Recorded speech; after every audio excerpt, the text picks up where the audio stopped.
¿Cómo están ustedes? Muy buenos días. Bienvenidos a Estado Nacional este domingo 18 de agosto. ¿Qué tal, Matías? Muy bien. ¿Qué tal a todos ustedes? Estará con nosotros en el programa el ministro Álvaro Elizalde, con quien, bueno, tenemos harto tema, pero vamos a hablar de los detalles de las elecciones del mes de octubre, también las acusaciones cruzadas de intervencionismo electoral. Analizaremos el futuro de Enel, esta empresa que entra en una segunda fase ya de caducidad de una concesión porque no se cumplieron todos los ultimátums que le planteó el gobierno. Así es que ese es un tema que naturalmente va a estar hoy día En nuestro panel. Y además, obviamente, la crisis política en Venezuela después de las masivas marchas que hubo ayer por Venezuela en ¿cuántos países del mundo? Más de 300 ciudades en el mundo, exactamente, incluyendo obviamente Santiago. Y vamos a estar ahí conversando con, vamos a tener un contacto con el que fuera presidente encargado, Juan Guaidó. Aquí comienza Estado Nacional. Entrevistas en Estado Nacional. Y vamos a partir aquí en Estado Nacional. Ya tenemos nuestra primera invitada, Georgiana Braga Orilart, representante residente del PNUD aquí en nuestro país, que es el Programa de Naciones Unidas para el Desarrollo. En la semana, además, que ha sido la entrega, y que ha sido muy conocida, ¿cierto? La entrega de este informe sobre desarrollo humano en nuestro país, 2024. Hace 10 años que no se hacía un informe, y es el primer informe que se hace sobre nuestro país después del estallido social y la pandemia. Y de los dos intentos constitucionales. Exactamente. Y se enfoca fundamentalmente en la pregunta ¿por qué nos cuesta cambiar? ¿Por qué nos cuesta cambiar a los chilenos? Bienvenida, Georgiana. Georgiana. Muchísimas gracias por la invitación. Muchísimas gracias. Bueno, partir naturalmente, este es un país que en los 30 años es un concepto que se ha instalado. Chile es un país que en muchas partes del mundo se puede estudiar como los grandes cambios que tuvo en los últimos 30 años. Sin embargo, se pregunta ¿por qué nos cuesta tanto cambiar? Entonces, ahí se produce una cierta paradoja. ¿Hemos cambiado? ¿No hemos cambiado? ¿Qué falta por cambiar? ¿Por dónde abordarías tú esa duda? Absolutamente. Y el informe es algo muy interesante porque hemos hecho una serie de informes hace 30 años. Estamos entonces volviendo con el informe. Hicimos una parada ahí en 2015 con el último porque Chile se había justamente graduado. ¿Por qué se gradúa? Porque llega a un desarrollo humano muy alto. Se gradúa de la OCDE, de los ODAs, ¿no? de las ayudas externas para el desarrollo. Entonces ya tenía esta paradoja donde Chile llega a un desarrollo humano muy alto, tiene una reducción de la pobreza tremenda que tiene que ser reconocida y el informe lo reconoce. Tiene también ahí una infraestructura de transportes, personas más ingresando a la educación. Tiene un desarrollo que vemos como un desarrollo humano muy alto. Y esta paradoja donde, por otro lado, las personas perciben que hay deudas del cambio. Varios temas donde este cambio no pasó. Veamos, tenemos un apoyo de la gráfica precisamente para mostrar qué dice el estudio sobre eso. Chile ha cambiado intensamente, pero persisten las deudas. Podemos poner el primero de nuestros planares para mostrar precisamente esto, que la gente, ahí está. Chile ha cambiado intensamente, pero persisten deudas en 1, sistema de pensiones; 2, acceso y calidad de la salud; 3, una constitución, la constitución, nueva constitución sigue dando vuelta; 4, las mujeres y las tareas de cuidado, lo resumimos de esa manera. Entonces, ¿cuál es la paradoja? ¿Es que los ciudadanos reconocen que han habido cambios y que no son suficientes? ¿O la verdad es que la ciudadanía no alcanza a captar que han habido cambios en los temas que le importan a la ciudadanía? Aquí, obviamente, los temas más complejos son los temas que fueron quedando atrás. Entonces, los temas del sistema de pensiones, acceso a la salud, la constitución, mujeres, tareas de cuidado, son temas que las personas sienten que es una demanda, que siempre fue una demanda, pero que siguen como deudas del cambio. Ya, y además, unido a esto, vamos a la siguiente página, nuestro siguiente planar, donde se pregunta cuáles son los principales cambios que quiere la ciudadanía, porque aquí tenemos los temas que no han sido resueltos, pero no necesariamente son los mismos que la ciudadanía entiende como quiere cambio. Aquí el 37% dice cambios en la seguridad de los barrios, o sea, la primera preocupación no son las pensiones, es la seguridad. 15% quiere cambios en la desigualdad de ingresos, 11% el acceso a salud de calidad, 35% sueña con un país más seguro y ordenado, se relaciona con el primero. Claro. Y 24% con más derechos sociales. ¿Cómo interpretas esto, Georgiana? Aquí es sumamente interesante porque vemos y hacemos un análisis de las élites, de la relación que tienen las élites con la ciudadanía y los movimientos sociales. Y aquí vemos que justamente la ciudadanía tiene una visión diferente de las élites. Las élites tienen una visión más dicotómica entre cuáles son los principales cambios que quieren, siendo que la ciudadanía ya no, quiere una mezcla, al mismo tiempo una mezcla de seguridad, pero no ha dejado todos los temas sociales, todos los temas que también de acceso a la salud, de desigualdad de ingresos, aquí entra las pensiones también, un país más seguro y ordenado, con derechos sociales. También es muy interesante que releva el tema de las mujeres.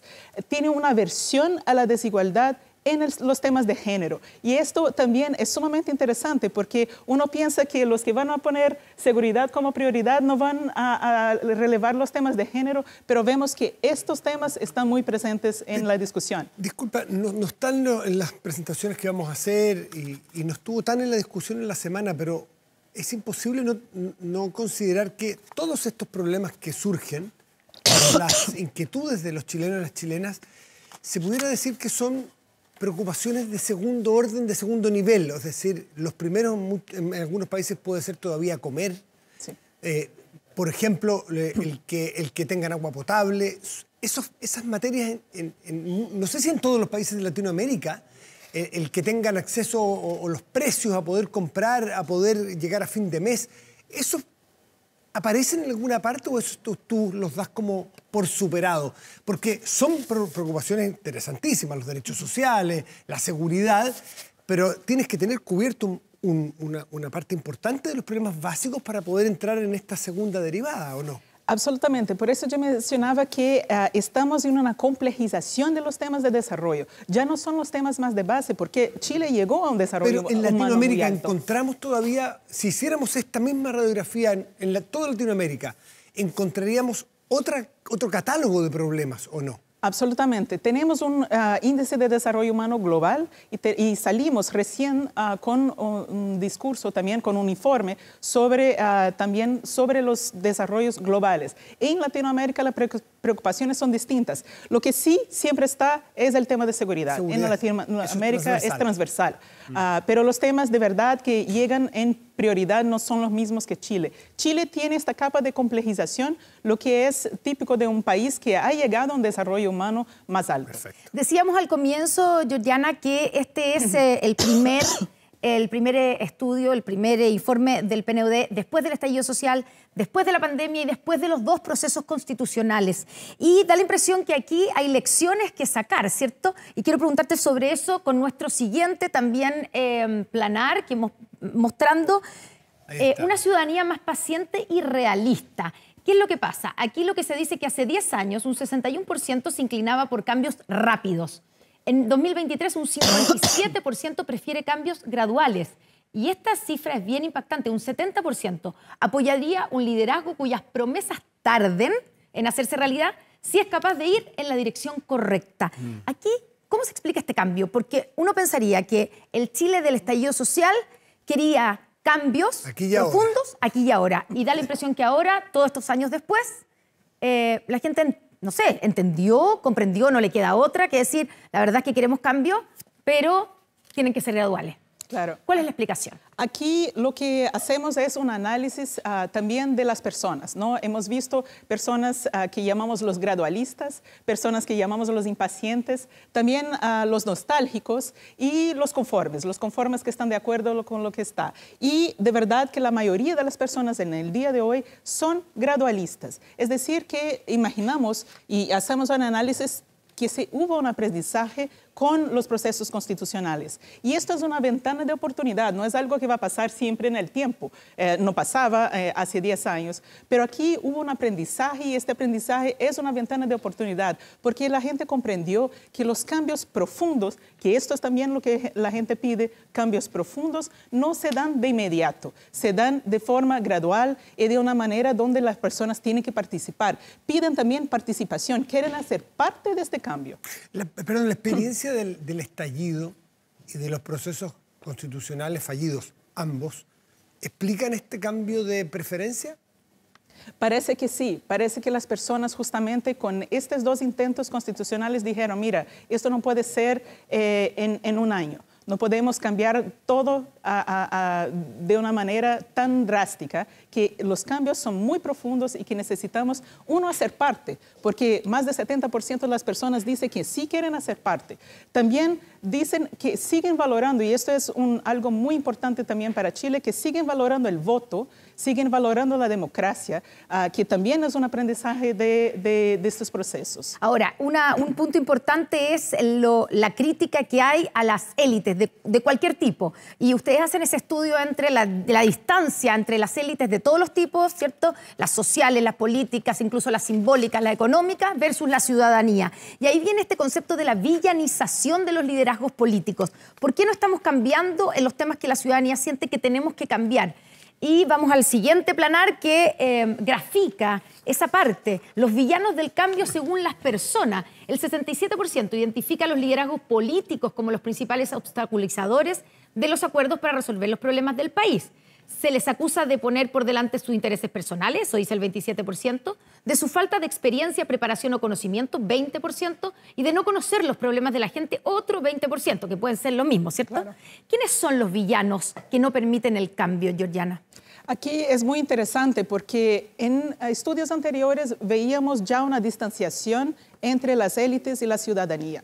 Y aquí pasa a un estadio más radical, que es la villanización. Son los responsables, los culpables de cara a la ciudadanía.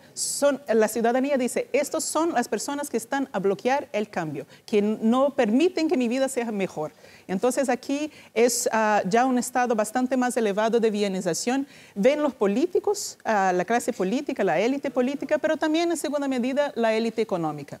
Y al revés, porque hacemos un análisis 360. Este es el primer informe que hace un análisis 360 y también la élite mira a esta ciudadanía y dice, esta ciudadanía es individualista. Y también no quiere hacer los cambios, no quieren pagar los costos por los cambios. Y esto es verdad que sale también en la encuesta, que esta ciudadanía no quiere asumir estos costos del cambio. Entonces aquí vemos una relación bastante difícil entre élites y ciudadanía, y también con el movimiento social, que debería hacer un juego entre pasar las demandas de la ciudadanía a esta élite. Ahora, ¿quiénes son las élites? No son las élites tradicionales, hay nuevos actores en la élite, según estuve leyendo, ¿no es así? Pero si pensamos en que toda persona que logra convertirse en autoridad de cualquier tipo, logra una posición en la sociedad, se convierte en élite. Entonces la pregunta es, ¿qué autoridades queremos? ¿Qué líderes quieren las personas para un país como este? Ahí tenemos la siguiente presentación, que a ver si la podemos cambiar. Ahí está. ¿Qué liderazgo necesita Chile? ¿Por qué no nos explicas tú misma cuáles son? La mayoría que tengan experiencia en terreno. A ver. Aquí es sumamente interesante porque es un cambio también de estos liderazgos muy...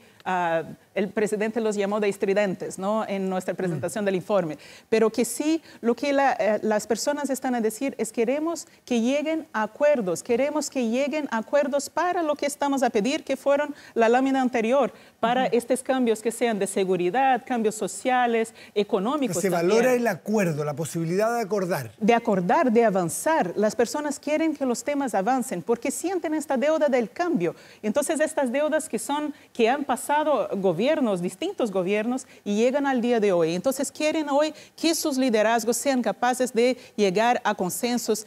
Dicen también que tengan experiencia en terrenos y también que proyecten el país hacia el futuro, que tengan una visión de futuro. Y esto también es un tema muy importante porque hay una crisis, esta crisis de representación también es una crisis en este futuro. Es una mirada de futuro que no ven el día de hoy. Entonces lo que ven es algo muy inmediatista y no esta proyección en adelante.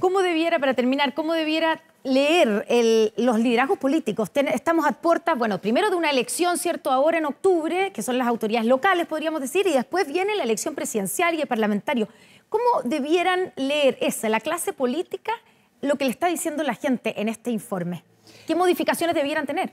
Primero, esto como un llamado de atención. Exactamente. Primero es que quieren cambios profundos. tienen la paciencia de cambios graduales y que las personas sí se pongan de acuerdo para hacer que estos cambios de verdad sean para un futuro mejor para Chile, para todos. Y también lo que hacen es decir, queremos ser parte de esto. Aquí más del 80% de las personas dicen, tengo voz, necesito tener voz, tengo que decir en todo esto, entonces quiero ser parte de este cambio.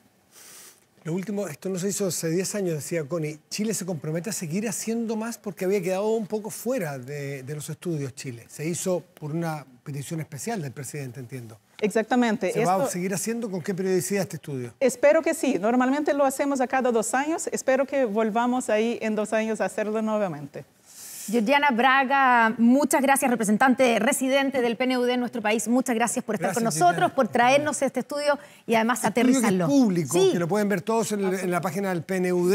Súper interesante, sí. Muy gracias, Georgiana. interesante. Muchas gracias. Análisis en Estado Nacional.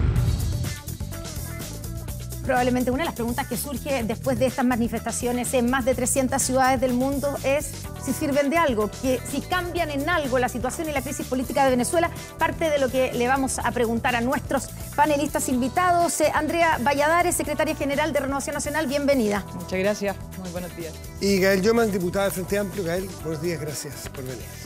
Cristian Valenzuela, director de comunicaciones del Partido Republicano, bienvenido. Muy buenos días, muchas gracias. Y el diputado y presidente de la Democracia Cristiana, Alberto Undurraga. Alberto, buenos días. Buenos días. Bueno, ahí te plantea la pregunta, Alberto. ¿Cambia algo la temperatura? ¿Ejerce más presión? ¿Sirve de algo? Porque hay gente que dice, descreída, ¿qué importa todo esto? Que salgan 100 veces, salgan en todas las ciudades del mundo. No va a cambiar nada. ¿Qué postura tienen ustedes? ¿Participaron? ¿Ustedes fueron? No participamos, pero yo creo que sí sirve, ¿no? Porque hoy día lo que tenemos en Venezuela es una elección a todas luces fraudulenta, una elección donde los observadores internacionales han dicho que ganó el candidato Edmundo González de la oposición, y un periodo de tiempo, de acuerdo a la Constitución venezolana, que hasta enero es el periodo de tiempo para que exista el cambio de mando, ¿no? Entonces, todo este periodo de tiempo es un periodo de tiempo para ayudar desde la comunidad internacional a la oposición venezolana para que finalmente Maduro reconozca su derrota y abandone el poder. Naturalmente que esto requiere negociación, requiere que la comunidad internacional también dialogue con el régimen, y en ese sentido que haya en distintos lugares del mundo protestas, en distintos lugares del mundo que haya presión a sus propios gobiernos, creo que ayuda. Una cosa importante, eso sí, hemos escuchado tanto al presidente, o hemos sabido que el presidente tanto de Brasil como el presidente de Colombia lo que están planteando es que haya una segunda elección. Nuevas elecciones. Sí, yo quiero señalar que y solicitarle al gobierno derechamente que no se sume a ese llamado de esos dos presidentes. Cualquier acción que tengamos respecto a Venezuela tiene que ser coordinado con la oposición venezolana. Hacer una segunda elección por lo pronto es incoherente respecto a la postura que ha tenido el gobierno de pedir que se publiquen las actas.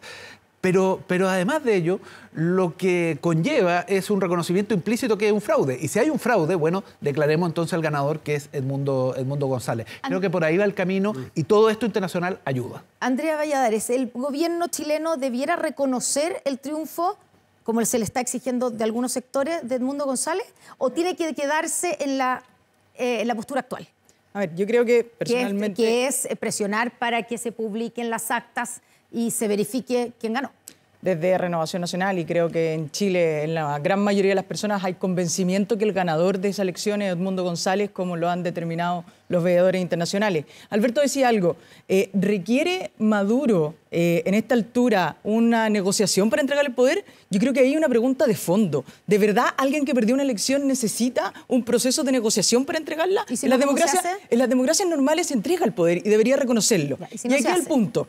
¿Qué pasa con el gobierno chileno? ¿Qué va a hacer el presidente Boric? ¿Va a seguir la línea de estos presidentes como Lula, que quieren repetir la elección? ¿O va a tomar la posición de la mayoría del mundo y de los veedores internacionales que reconocen a Edmundo González, que es lo que debería hacer? ¿O tal vez va a seguir prisionero de la presión? ¿Cuál es esa mayoría del mundo que reconoce a González como presidente? Los veedores, organismos internacionales, todos los que vieron ese día, además de las actas que sí han podido demostrar que tienen la oposición venezolana. Y ahora una última pregunta. ¿O va a seguir el gobierno sin decir más de lo que ya dijo, obviamente por el conflicto que hoy día tiene con el Partido Comunista? Gael Llomas. Bueno, primero quiero señalar que respaldo en todos los términos la posición que ha tomado el presidente Boric. En esto ha tenido un rol que es innegable en términos internacionales de la defensa de la democracia, de la defensa de los derechos humanos. Y en ese sentido también lo ha dicho Cancillería con todos sus términos, respondiendo un poco a la interrogante, ¿cierto? ¿En qué sentido? En que, en primer lugar, Cancillería ha señalado que no va a tomar, ¿cierto?, una posición, ya sea reconociendo a Guaidó o reconociendo el otro triunfo, porque en el fondo, por ahora, porque se sigue sosteniendo, a González. Ya. En el fondo, y aquí voy con el segundo argumento, ¿cierto? Porque ya sucedió lo que vimos con una historia que no llegó, bueno, a buen puerto en ese sentido. Pero ustedes reconocen, no tuvo... Pero ustedes reconocen que tomar una posición. Pero ustedes reconocen que Edmundo González ganó la elección, ¿o no? Porque mira, Alberto Ondorraga dice que sí. Sí, claro. O sea, es que creo que, primero, es complejo sostener una postura de reconocimiento hacia alguien cuando uno sigue manteniendo la posición de que se transparenten las actas y de que eso no está resuelto en el fondo. Es importante, pero hay para respetar por la oposición. Claro, el tema es que debe ser la transparencia institucional la que debe dar cuenta a todas luces. ¿Cuál es el límite si el gobierno no muestra las cifras y la oposición las pone a disposición?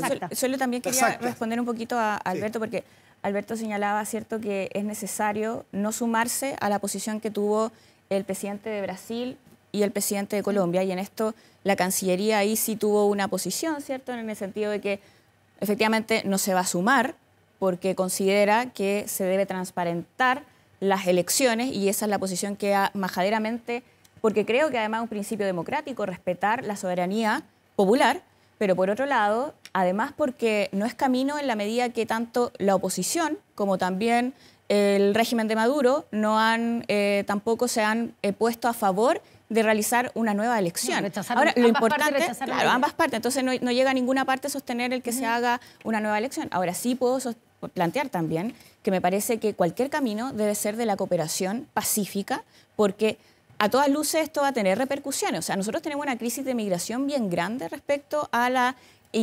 integración de parte del pueblo venezolano. O sea, tenemos una población de más de 700.000 personas en Chile y por lo tanto cualquier señal que se haga en términos públicos hay que ser bien responsable. Y en esto también quiero señalar, la bancada de la UDI ha planteado como propuesta la nacionalización de los venezolanos, ¿cierto?, que tienen algún tipo de problema. Y yo quiero también señalar que en esto todo el régimen de sistemas políticos debe ser responsable respecto a sus actuaciones. O sea, ya vimos lo que sucedió en Cúcuta, ¿cierto?, con el llamado que hizo en su momento el presidente Sebastián Piñera y las repercusiones en términos migratorios que tuvimos que vivir como país, que tuvo que vivir los chilenos y chilenas. O sea, yo creo que acá hay un punto de no retorno respecto a la situación migratoria, y que si no la resolvemos no podemos hacer llamados al vuelo a lo loco respecto al pueblo venezolano. Sí, yo quiero volver a la pregunta inicial. ¿Sirve algo? Yo creo que lamentablemente no. Yo creo que ya han pasado 3 semanas desde la elección. El gobierno fijó una postura que no reconoció el triunfo de Edmundo González, no reconoció el triunfo de Maduro, por cierto, y dijo que íbamos a esperar las actas. Las actas no van a llegar. Las actas ya no llegaron ya. En cualquier proceso institucional uno puede tener demora, pero cuando pasan 3 semanas, en el caso de una dictadura, eso no va a ocurrir. Entonces, yo creo, aquí coincido con la diputada Llomas, de que hay que hacernos cargo del problema que viene.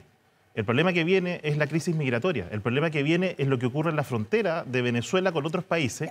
Y creo que las coaliciones internacionales, porque aquí hay una esperanza de que las reuniones de Lula con Petro, con AMLO, iban a sacar alguna solución razonable. No es razonable repetir las elecciones cuando evidentemente las perdió el dictador de Venezuela. Entonces lo que hay que hacer ahora es una coalición internacional para hacernos cargo y enfrentar el problema migratorio. Porque la solución, asumiendo entonces, Cristian, que Maduro no va a asumir el próximo 5 de enero y no va a aceptar el eventual triunfo de Edmundo González. Eso es lo que va a pasar, lamentablemente, porque no veo una invasión de Latinoamérica a Venezuela para recuperar el poder, no es el camino, y por lo tanto tenemos que hacernos cargo de esa presión, porque Maduro ha jugado y ha sido subvencionado por el resto de Latinoamérica en los últimos 10, 15 años. La dictadura lleva 25 años ya de ejercicio desde Chávez con Maduro, y lo único que han hecho es sacar a las personas de Venezuela, sacar a los disidentes de Venezuela. Yo, una cápita lo que dice la diputada Jonas, yo no vi el proyecto de la UDI, pero entiendo que se refería a los dirigentes perseguidos por el gobierno, no a la población en general. Pero independiente de eso, hoy día la comunidad internacional tiene que dar vuelta a la página. Las actas no van a aparecer, el dictador no va a entregar el poder, lamentablemente. Y por lo tanto, lo que hay que hacer ahora es ayudar a Venezuela en Venezuela, porque si no el problema lo vamos a trasladar a las fronteras de Chile, a las fronteras de Argentina. ¿Y el gobierno debiera reconocer el triunfo de Edmundo González a esta altura o debería seguir esperando? Ya no fue ella, pero creo que seguir diciendo voy a esperar las actas es un poco ridículo a esta altura. Entonces, yo creo que el gobierno de Chile tiene que liderar el esfuerzo internacional por apoyar a los venezolanos que están huyendo de Venezuela en las fronteras de allá y reforzar las fronteras chilenas de todas maneras, porque Chile no resiste más inmigración ilegal. ¿Ha sido lo que ha dicho el gobierno en todo caso? Sí, es lo que ha dicho el gobierno. Alberto Undurraga. Yo creo que más allá del golpe de realismo que nos pone Cristian, yo creo que cuando se trata de estas materias, uno no puede dar por perdida una pelea sin dar la lucha por esa pelea. Y aquí ¿Cómo se hace esa lucha? Aquí el plazo está dado en la Constitución venezolana. En 5 de enero. 10 de enero. 5 o 10 de enero, dependiendo cuál... El cambio de mando es el 10 de enero. Dependiendo de cuándo aparecieron las cifras oficiales. Por lo tanto, si la institucionalidad venezolana tiene ese plazo y la oposición venezolana está dando la pelea justamente para que en ese plazo se reconozca la derrota de Maduro, la presión internacional logre desestabilizar al régimen, porque los regímenes no son monolíticos hasta que aparece la grieta. Claro, no ha aparecido del todo, pero todos estos regímenes tienen en algún momento grieta. Recordemos que el 5 de octubre de 1988 se juntaban los generales, y fue un general, el general Matei, que dice, mire, ganó el no. Hubo una grieta, ¿no? Entonces, tenemos... La esperanza tuya es que de aquí al 10 de enero... Es el plazo que está dado por la Constitución venezolana. Entonces, yo creo que lo que tiene que hacer la comunidad internacional es, en esa cancha adversa, por cierto, si Cristian tiene un punto, adversa, dar la pelea, dar el soporte internacional, generar la presión para generar las condiciones para que se pueda ir finalmente Maduro, porque es cierto, la democracia no se negocia, pero la dictadura, finalmente, parte de la salida, algo negociación va a haber. Chile, entonces, nosotros tenemos que seguir ese camino. Y respecto a lo que haga el gobierno, yo creo que el presidente Boric hizo algo muy correcto, y además fue de los primeros líderes que lo dice, mire, no vamos a reconocer nada que no esté con las actas. Bien, y marca una posición. Pero eso fue hace ya varias semanas. ¿Qué debiera hacer ahora entonces? Yo creo que lo que corresponde que haga el gobierno, lo hemos dicho en la Cámara, lo hemos dicho en la Comisión de Relaciones Exteriores, es que reconozca el triunfo de Edmundo González. No que lo proclame presidente electo, pero esto finalmente lo que ayuda es a ir generando condiciones internacionales para avanzar de aquí al 5 o 10 de enero, dependiendo de la fecha. Qué difícil es que llegue el 10 de enero, que se reconozca el triunfo de Edmundo González y que asuma Maduro. ¿Qué hace Chile? Pero déjame decir, Matías, lo que no podemos hacer es decir, ¿sabe qué? Se perdió la pelea y dejar sola a la oposición venezolana. Además, tenemos una gratitud con ellos, una deuda de gratitud en Chile. Venezuela fue refugio de muchos y muchas durante la dictadura. Ayudaron a recuperar la democracia en Chile. Entonces, hay razones de principio, se trata de la democracia, se trata de los derechos humanos, hay razones del barrio, porque está en Sudamérica y tiene impactos, la situación de Venezuela tiene impactos migratorios, por supuesto. Pero también hay una razón de reciprocidad. Y por lo tanto tenemos de aquí al 10 de enero poner todo nuestro esfuerzo en la comunidad internacional para empujar al régimen de Venezuela a soltar el poder y entregárselo al ganador de la elección, que fue Edmundo González. Ya, y en todo esto, no está presente aquí el Partido Comunista, pero ha estado en otros momentos. ¿Cuánto complica la postura del Partido Comunista, digamos, a la... Pero ellos están en alianza con ella, entonces quizás pueden representar su opinión. O saber cuánto voy a terminar yo de hacer la pregunta, si les parece. ¿Cuánto complica? Y hay quienes sostienen que el presidente Gabriel Boric no va más allá, por ejemplo, con reconocer el triunfo de Edmundo González, porque tiene el Partido Comunista que hasta hace muy poco, la verdad es que reconocían a Nicolás Maduro. No, en esto el presidente tenía una posición que ha sido clara antes de ser presidente y siéndolo también. Entonces no veo una variación, y de hecho es más. Todos los presidentes de partido y los partidos en general de la alianza de gobierno han reafirmado que el que lleva las relaciones internacionales es el presidente de la República. Él mismo lo ha reafirmado una y otra vez, y por lo tanto no hay una dicotomía respecto a la posición que puedan tener en particular dentro de ese partido. Además, yo quiero destacar... ¿A ustedes no les complica? No, es que mira, lo que pasa es que lo que quiero plantear es que incluso me quedo con las palabras de la presidenta de la Cámara, militante del Partido Comunista, Carol Cariola, respecto a Venezuela. Y la posición que ella tiene incluso es la misma que tengo yo. Entonces, en ese sentido, creo que hay más diversidad, ¿cierto?, de voces. Ahora, sí me importa... ¿Se puede tener diversidad frente a la dictadura y la democracia? No, yo creo que... Y esta es la posición que tiene. ¿Es aceptable esa diversidad? Mire, yo estoy con la dictadura, mire, yo estoy con la democracia. No, ¿Es una diversidad aceptable? En Chile, y esto ha sido al menos bien categórico, desde el Frente Amplio siempre vamos a defender los derechos humanos, la democracia. Dentro de la coalición de partido de gobierno, también reconozcamos históricamente la posición que ha tenido el Partido Comunista en Chile, y que eso sí, ellos tendrán que aclarar su posición respecto internacionalmente, pero en Chile ha sido proteger los derechos humanos y velar por la democracia. Esa es la posición que me parece debiera tener la izquierda. ¿Los derechos humanos tienen punto geográfico? ¿Tiene una diferenciación lo que pasa? Las Naciones Unidas acaba de señalar que en Venezuela, hace unos 5 días, pueden haber aumentado lamentablemente, han matado a 23 personas, hay desaparecidos, hay centros de tortura. Por eso nosotros... ¿Se puede así matizar que los derechos humanos somos defensores de los derechos humanos en Chile? No hay matiz, y eso nosotros hemos sido claros. Ustedes han sido claros, sí, pero ¿no les incomoda, como decía Connie, no les incomoda que haya socios de ustedes que sí lo maticen? Hay una diversidad de pensamiento. ¿No les incomoda? Pero es que... Mira, diversidad, otro tema, ¿comodidad o incomodidad? Matías, yo tendría entonces que plantear lo mismo respecto a la composición de la alianza de gobierno. Hágalo, de quienes piensan, hágalo porque ahí están.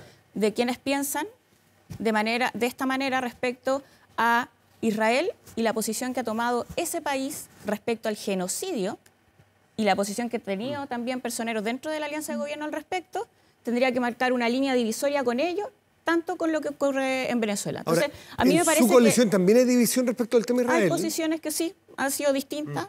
Yo al menos creo que hay que defender la democracia y los derechos humanos. Ha sido la posición del Frente Amplio ahora y lo va a seguir siendo. Respecto al Frente, no pueden decir lo mismo. O sea, de hecho, el año pasado, a 50 años del golpe, habían voces que relativizaban la vulneración de derechos humanos que ocurrió en la dictadura. Ni siquiera se atreven a decir que fue dictadura, la dictadura de derecha de Pinochet, hoy por hoy. En el programa pasado, Coloma ni siquiera lo pudo decir, que fue dictadura. Yo me puedo hacer cargo por... Alessandri, el año pasado, también decía, yo justifico el golpe militar. Entonces, en Chile, no en 5.000 kilómetros, acá en Chile, la derecha no ha sido capaz de decir que hubo una dictadura en Chile, que hubo violación a derechos humanos y que no, y por tanto, a ustedes, y entiendo a ti, que eres militante de Renovación Nacional, que no les incomoda estar al lado con militantes o personas que justifican la violación a derechos humanos. Hagámonos cargo de eso, Andrea, y después Cristian.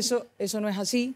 Yo puedo reconocer que en Chile hubo una dictadura. Nuestro principal referente, presidente 2 veces, como Sebastián Piñera, además hizo gestos claros en el reconocimiento de los derechos humanos que hoy día están reconocidos por todos. Creo que esa es una pelea que ustedes siempre sacan a colación simplemente para ver división. Volvamos al punto de Venezuela. Estamos hablando de las coaliciones de gobierno y si les incomoda o no estar dentro de una alianza de gobierno con quienes justifican la dictadura de Pinochet. Hoy día no hay voces de dirigentes justificándola, por lo menos en nuestra coalición. Que no le llaman dictadura.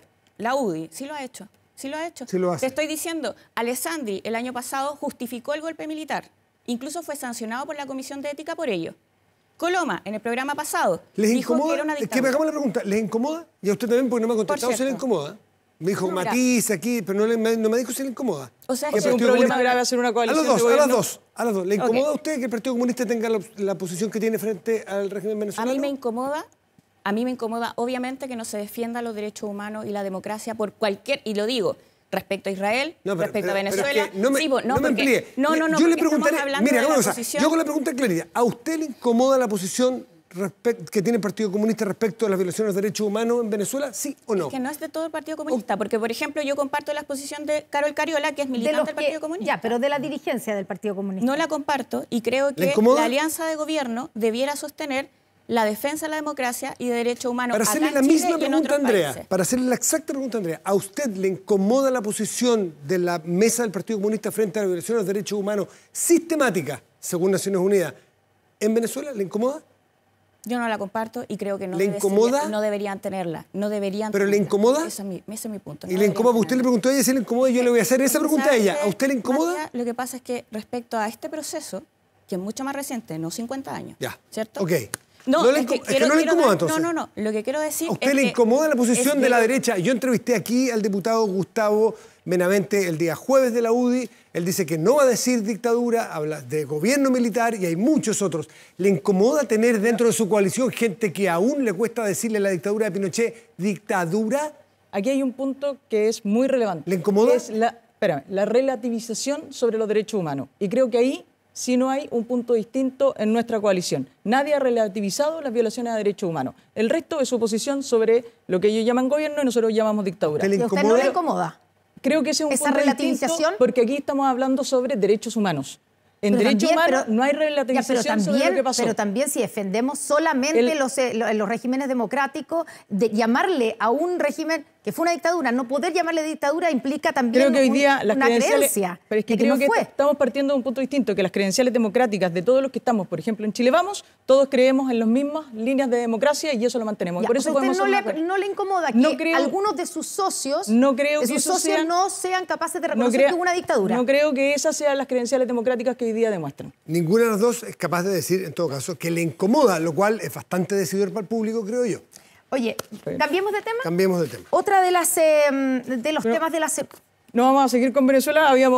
Podríamos replicar de la última parte, por ejemplo, cuál es la posición que tiene que tomar el gobierno, que creo que hay algo que dice Alberto cuando dice que el presidente sale a tiempo a pedir que se reconozcan las actas. Hoy día esa posición a mí me parece que es una posición de buenismo del gobierno sin avanzar y obviamente lo que demuestra ahí es que más bien está secuestrado por la posición del Partido Comunista, que como decía ya él, probablemente hay parte del Partido Comunista que sigue la línea oficialista del gobierno. Entonces la pregunta es, ¿esto es un quiebre de gobierno, coalición, del Partido Comunista entre los oficialistas gobierno y el resto del Partido Comunista? Hay que aclararlo o el gobierno tiene que salir a tomar una posición distinta. Cristian Valenzuela se quedó callado con el tema de las credenciales democráticas y de las personas que de la derecha, y en su partido las hay, que no reconocen que aquí hubo una dictadura en Chile. A mí lo que me incomoda, Connie, es que a 20 años de la muerte de Pinochet, a 34 años del término del gobierno militar, cada vez que estamos hablando de situaciones que ocurren hoy día, volvamos al pasado. La historia sirve y en los para últimos 10 minutos... Sí, pero estamos hablando de contingencia política, ¿no? Es un programa de historiadores. Pero el loginismo y el carrerismo sigue saliendo. Esa búsqueda permanente de comparaciones.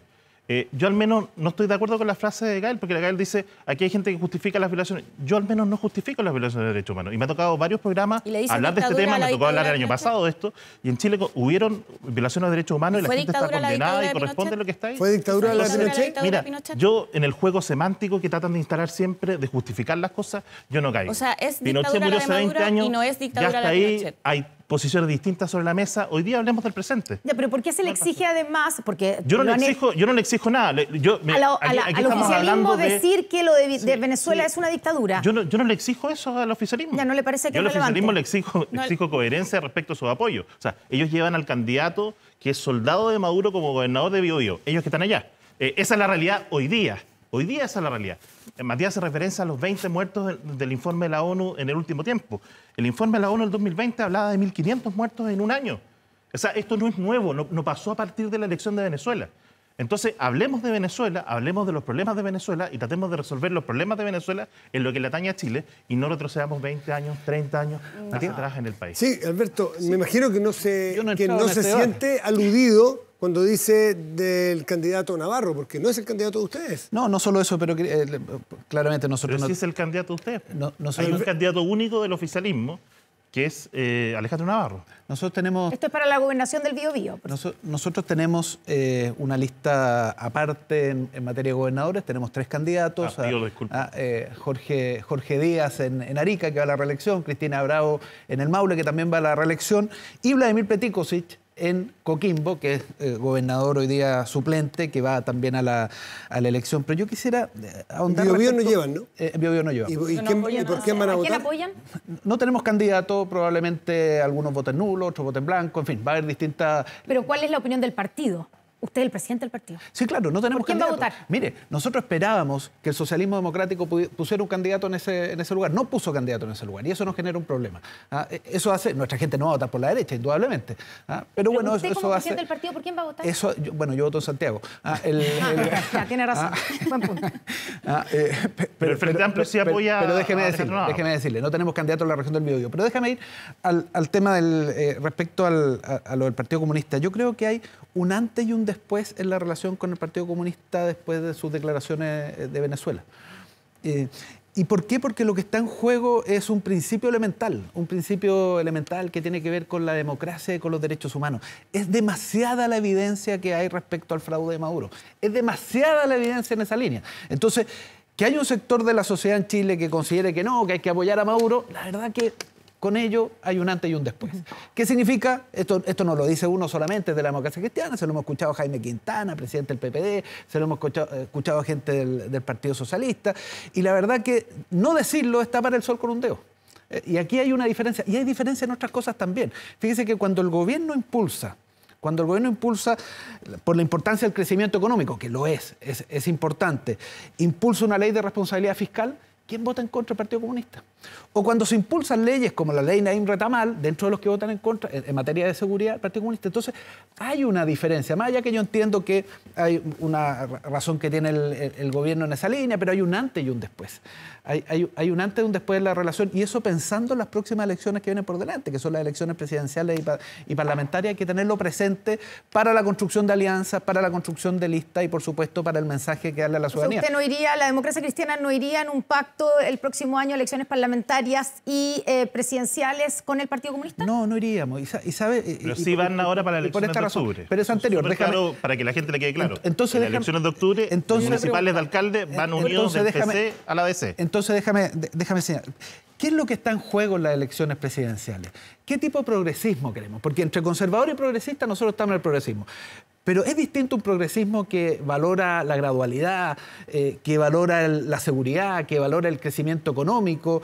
Ese progresismo para hacer transformaciones es distinto a un progresismo que defiende a Venezuela. Entonces eso es distinto. ¿Qué es lo que pasa en estas elecciones? La pregunta que le hace es ¿por qué en esta elección, en la de octubre, sí van con el Partido Comunista? Por ejemplo, nosotros tenemos Pablo Uriarte en Antofagasta es del Partido Comunista. Yo no sé si él está a favor o en contra de Maduro, pero está apoyado por la DC para ser alcalde de Antofagasta. Nosotros tenemos 4 pactos en esta elección. Es bueno explicárselo a la gente. 4 pactos.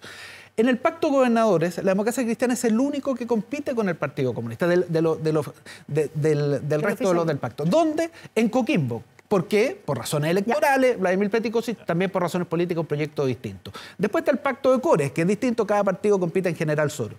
El pacto de concejales. En el pacto de concejales nosotros estamos con el Partido Socialista y el Partido por la Democracia. ¿Por qué? Porque ahí hay un germen de algo nuevo, se parece harto a lo que fue la concertación, con una mirada de futuro, faltan los radicales y otros que decían otro camino, pero ahí hay un germen hacia adelante. Y en el pacto de alcalde nosotros pactamos con el oficialismo en su conjunto.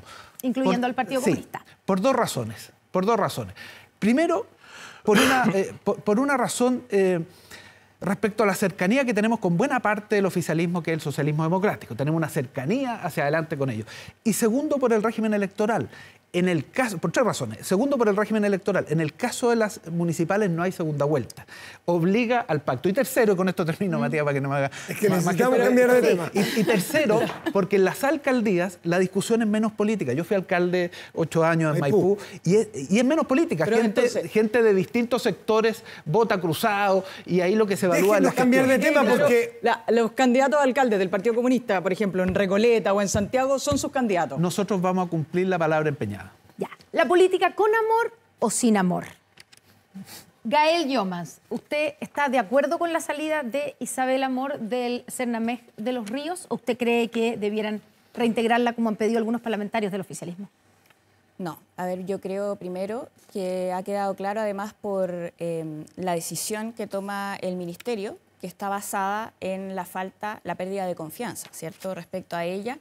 En 48 horas que duró en el cargo se perdió la confianza. Se puede perder la confianza ya sea porque, y en este caso en particular, porque ella da declaraciones en una entrevista en donde responde no como hija, sino, o sea, perdón, responde como hija, y ahí está el problema, y no como autoridad. ¿Qué parte de la entrevista, la que conocemos, la que se publicó en el Mercurio? Mira. Porque ella no relativiza, estamos hablando de la condena a su padre, ¿cierto? Como cómplice y como también encubridor de torturas, de secuestro y tortura de Luis Corbalán, el hijo de Luis Corbalán. Primero señala, entra cierto en el detalle, porque le preguntan, de hecho, por su relación con el padre. Sí.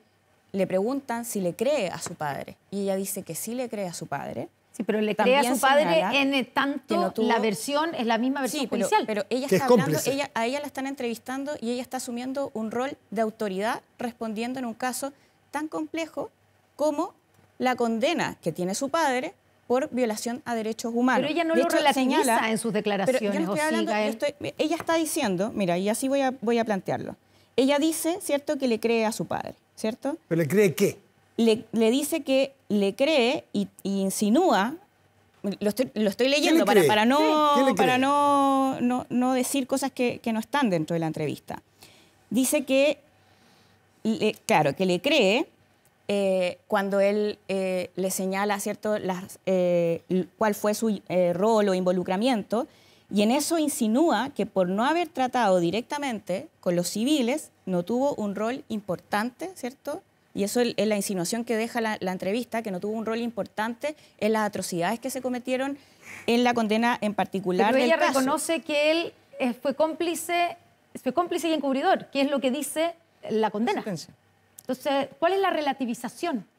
Mira, que lo que pasa como para merecer además haber perdido la confianza y despedirla después de 2 días. Mira, en esto yo me voy a ceñir incluso porque leí una columna de Carlos Peña que me parece que es mucho más objetiva, porque no digamos que Carlos Peña es un defensor del gobierno o algo por el estilo, para poder tener esos parámetros, que cuando uno asume un rol de autoridad y habla en ese mandato, tiene que ser mucho más alta la vara respecto a la forma de referirse sobre todo a este tipo de casos. Ella responde como hija respecto a su vínculo con su padre, no como autoridad respecto a una condena de casos de violaciones a derechos humanos.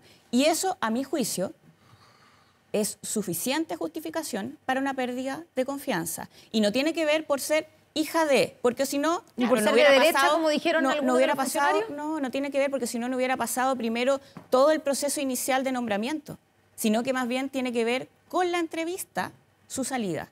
Y la entrevista la da en calidad de hija. Y eso creo que, sin duda, también nos recuerda lo que sucedió con el caso Macaya, cómo responde Javier Macaya, que respondió como hijo y no como autoridad, en este caso representante del partido político correspondiente. Entonces, bien sacada de su cargo su juicio. Ya, Andrea Valladares. Mi pregunta es entonces, ¿qué debería decir como autoridad? ¿Qué distinto hay de reconocer que lo que hizo su padre o fuera quien fuera es lo mismo que dice la sentencia judicial? ¿Las autoridades deberían decir una cosa mayor? ¿Deberían decir algo distinto a lo que dicen los tribunales?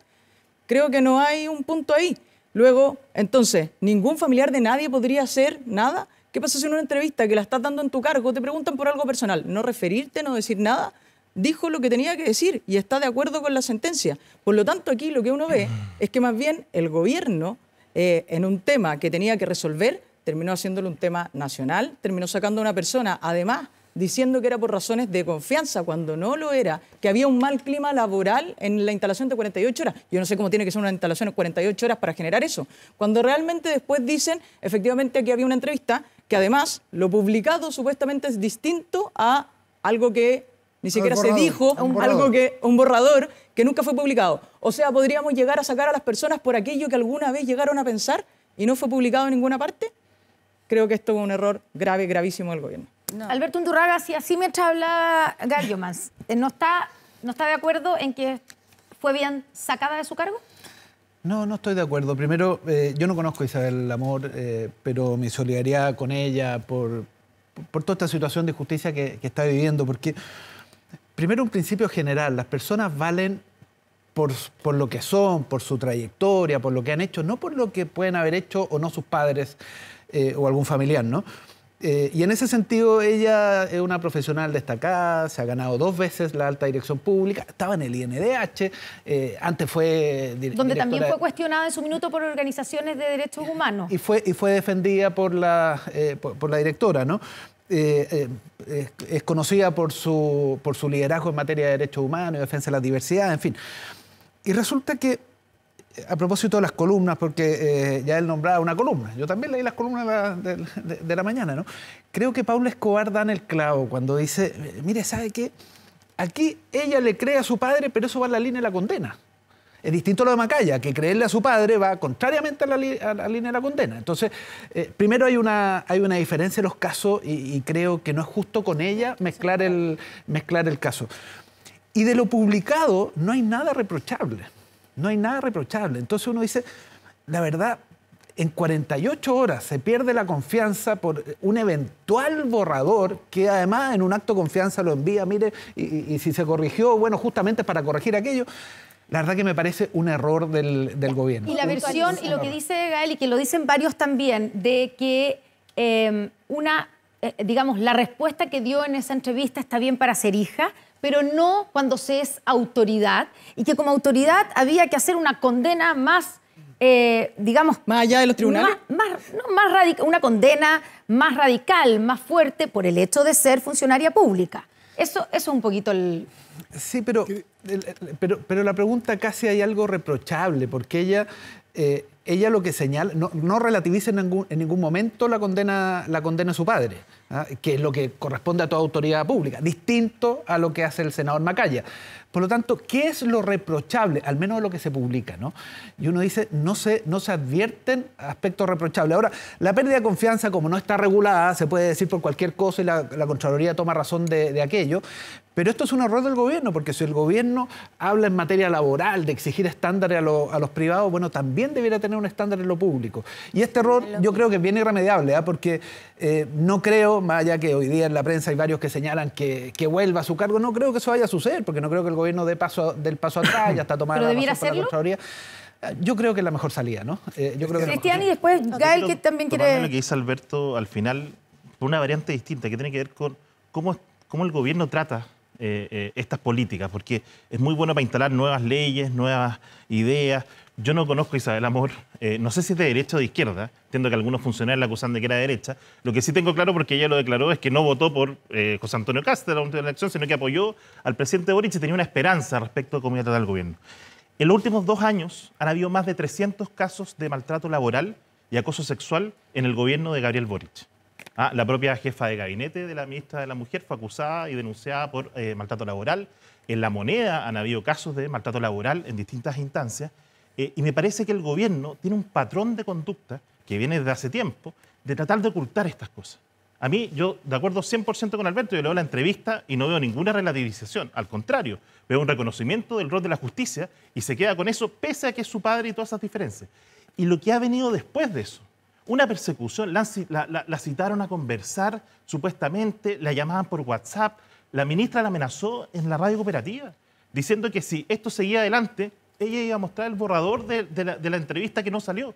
Me parece que eso es un matonaje inaceptable que habla muy mal del gobierno y de esta supuesta actitud feminista, pro-trabajador que se ha tratado de mostrar en distintas instancias. Entonces, yo creo que el gobierno tiene que hacer una reflexión. Yo participo del sistema de alta dirección pública como profesional experto. Me toca ver todas las etapas que pasan distintos candidatos, donde se le pregunta de todas las cosas posibles. Y la última instancia es una entrevista con la directora del servicio, que tiene que haber ocurrido en este caso. Y ellos tienen la libertad de elegir a quien quiera. Pero no puede ser que después de un proceso de 5 meses, que es millonario, cuesta mucha plata... 135 personas en este caso que participaron. Llega al final, la eligen, y porque no le gusta el borrador de una entrevista, conocían secretos finalmente, la sacan antes de tiempo. Me parece que eso es absolutamente irresponsable y el matonaje posterior me parece que requiere de la ministra de la Mujer una explicación clara, una disculpa, porque ellos hablan de no revictimicemos a las víctimas de esto. Y la han revictimizado precisamente... No, es que las principales... Volvemos con usted. Gael, tenemos que ir a una pausa. Vuelve usted con la palabra. ¿Le parece? Sobre este tema. Pausa. Ya estamos de vuelta con más. Estamos de vuelta aquí en Estado Nacional y quedó Gael Jomans con la palabra, porque se sintió aludida. Sí, no, lo que pasa es que creo que respecto a en qué parte de la entrevista uno podría decir que ella tiene una posición más como hija que como autoridad. Y hay una parte que no alcancé a puntualizar y que tenía que ver con que ella dice, claro, que le cree a su padre cuando él dice a quién tendría que haber denunciado. Y ella responde también, porque si ella hubiera denunciado, quizás lo hubieran matado. Y esa es una justificación de los pactos de silencio que creo que no se puede replicar menos por una autoridad de un cargo tan importante como el de ella, porque ella se hace cargo, como directora, ¿cierto?, del servicio, de los derechos humanos de las mujeres. Ya, pero no, ella no está relativizando lo que hizo su padre, la condena. O sea, por eso lo condenaron. Es que ella Sí, lo lo que condenaron está por hablando, eso. no, porque ella en el fondo está justificando que no hubiera denunciado. No. Le dice, no, le no, cree, no es así. ¿por qué habría tenido que a quién tendría que haber ido a denunciar? Porque lo hubieran matado. Eso es lo que dice. Ella le cree en ese contexto. Entonces, a ver, primero... ¿Pero no se comprueba, la ministra Orellana, un problema político con esto? No, a mi juicio bueno, primero tiene la facultad de poder, en el fondo, desvincular a alguien por pérdida de la confianza también respecto al criterio que utiliza una autoridad, en este caso, para responder una entrevista. Y cuando le preguntan este tipo de materia, ella debería haber respondido como autoridad y no como hija. Ahí entra el detalle.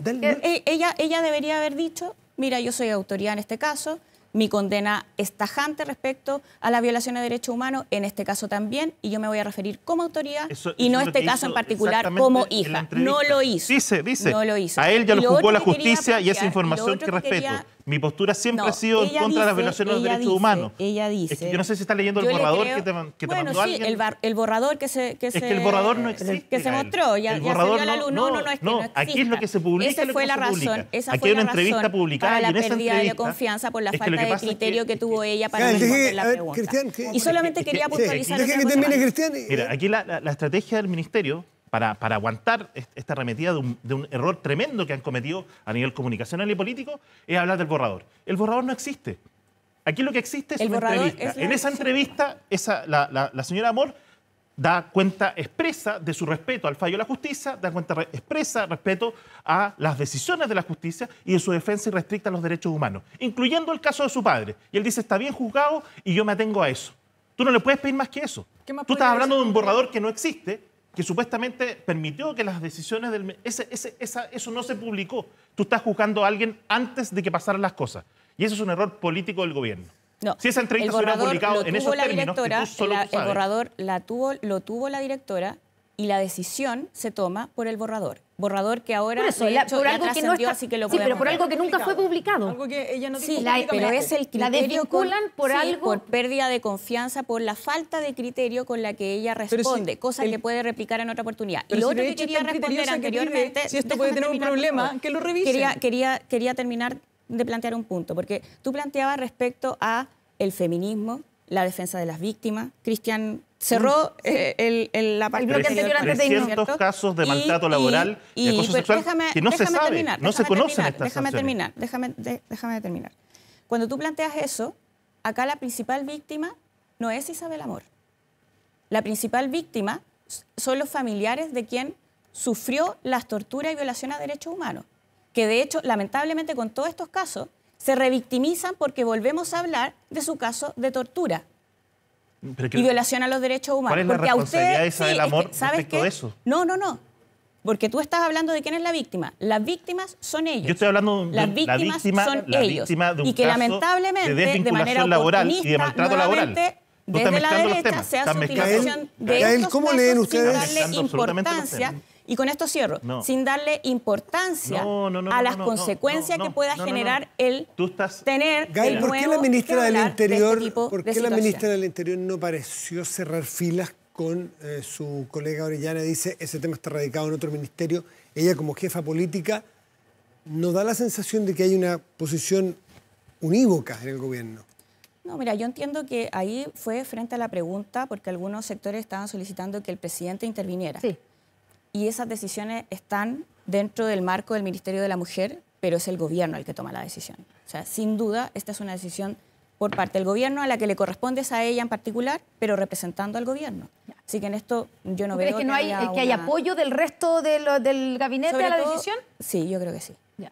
Y si ¿Y el no, presidente tendrían que- apoya la decisión, entonces? ¿Tenemos que entenderlo me así? parece que sí, porque es una decisión de gobierno. Eso quiere decir No que veo todo el que- gobierno sabía del caso. No, pero ya, mira, es que O el comité sea, político es que lo es como pensó, decir, lo estudió. es como decir que todo el gabinete político tiene que saber de cada uno de las desvinculaciones que tienen los ministerios en particular. Entonces, puede no tiene ser que sentido eso, la no tiene sentido, sentido, pero si no, hubieran tenido que tomar otra decisión. Pero esos son los estándares, que a mí me parece que hay que tener con respecto a los nombramientos de directores y autoridades que deberían velar, ¿cierto?, por tener la posición del gobierno y no posiciones personales. Alberto. Solo para tomar un poquito de distancia del caso, uno dice, mira, se gastaron una cantidad importante de recursos en un proceso de selección de personas a través de alta dirección pública. Se selecciona a una persona que es competente, que tenía una trayectoria, además en temas de derechos humanos. Y se le echa por una entrevista que la publicación es correcta, sin embargo, por lo que habría dicho un borrador de esa entrevista. Me parece que no calza, ¿no? No calza. El gobierno ha sido confuso en la decisión. Al menos hay impericia en la toma de decisiones. No tiene mucha salida, más allá que la salida teórica es que vuelva, pero yo creo que eso no va a pasar. Y yo creo que el gobierno, más allá de andar defendiendo, o parte del gobierno, porque otra parte del gobierno está más bien ha sido crítica, más bien hay que reconocer el error y que no se produzca de nuevo, y al menos pedirle disculpas a ella por esta situación. O sea, mi invitación es a leer el borrador, está en Publimetro publicado, lo pueden ver, pero creo que el juicio uno se lo arma leyendo el borrador. Gal, pero terminando con el punto, para terminar con el punto del borrador, lo que hace Isabel Amor es, con ese borrador, es entregárselo a su superior para que pedirles, digamos, de alguna manera que opinen si está bien planteado en temas que son tan complicados. O sea, ella lo que está haciendo es pedirle a su jefatura de buena fe, que le corrija, ¿me entiende? Y que le diga, oye, ¿les parece que está bien o no? ¿O estoy metiendo la pata en algo? Y la reacción a eso es desvincularla. No calza. Sí, es que creo que es la raro, ¿no? Por lo que piensa, Andrea Valladares. ¿La están desvinculando por lo que piensa o por una falla de criterio? Una falla de criterio, totalmente. Del criterio está correcto cuando dice revísemela si esto va a generar un problema. Porque la falta de criterio es cómo ella responde y que se da espacio a responder como en su calidad de hija. Creyéndole al padre. Además, ¿qué más le puedes pedir a una autoridad que esté de acuerdo con la sentencia del sistema judicial? Es que no, lo que pasa es que mira, tú ya me planteas el tema de las sentencias del Poder Judicial. En casos de violación a derechos humanos que sabemos, no solamente, aquí ha faltado harto de justicia, ¿cierto? Porque algunos casos recién ahora tienen condenado, después de cuántos años, que hubo pactos de silencio, en donde uno de los argumentos fue específicamente el que ella señala. No, pero por favor. En este tema todos sabemos, o sea, es que si hubiera habido justicia en materia de derechos humanos, tendríamos los condenados a principios, ¿cierto?, de la transición, ¿Matías? Y no luego de tantos años. Sabemos que los pactos de silencio también tuvo involucramiento, ¿para qué? Para que no tuviéramos justicia. Cristian Valenzuela. Yo quiero volver a la dimensión que se ha perdido un poco en esta discusión. Primero, pedirle a Gael si puede quizás subir el borrador, porque yo no lo conozco. Está en Publimetro, lo puedes ir. Publimetro, ya, lo voy a buscar. Entonces, eso es lo primero. Y lo segundo, yo quiero hablar después de eso. Todo lo que ha sido la actitud del ministerio, del servicio, el bullying público. Aquí no se reconocen los derechos laborales, no se reconoce la ley CARI, ninguna ley al respecto. Entonces, yo creo que también es una dimensión que hay que tratar. Porque en este caso parece que el único error de Isabel Amor fue hablar, fue responder, fue defenderse. Dar una entrevista. Hay amenazas de que van a publicar borradores y cosas. Entonces, yo creo que eso también es una dimensión interesante de este gobierno. Vamos a interrumpir este panel, dejándolos aquí, pero tenemos un contacto, ya lo habíamos anunciado, ¿cierto?, al comienzo, con el expresidente encargado de Venezuela, Juan Guaidó. Señor Guaidó, lo tenemos ahí, lo vemos también. Muchas gracias por estar con nosotros aquí en Estado Nacional. Está desde Miami, Estados Unidos. Juan, buenas. Gracias, saludos a todos. Sí. Bueno, saludos a todos, gracias por la invitación. Sí. Queremos partir primero por usted representando de alguna manera la oposición, si valora y cuánto valora la posición oportuna del presidente Gabriel Boric respecto del reconocimiento del resultado del 28 de julio que hizo al CNE muy rápido, y el presidente Boric a través de un Twitter dice: nosotros no vamos a validar un resultado sin tener la constatación de las cifras, de las actas. ¿Lo valoran ustedes?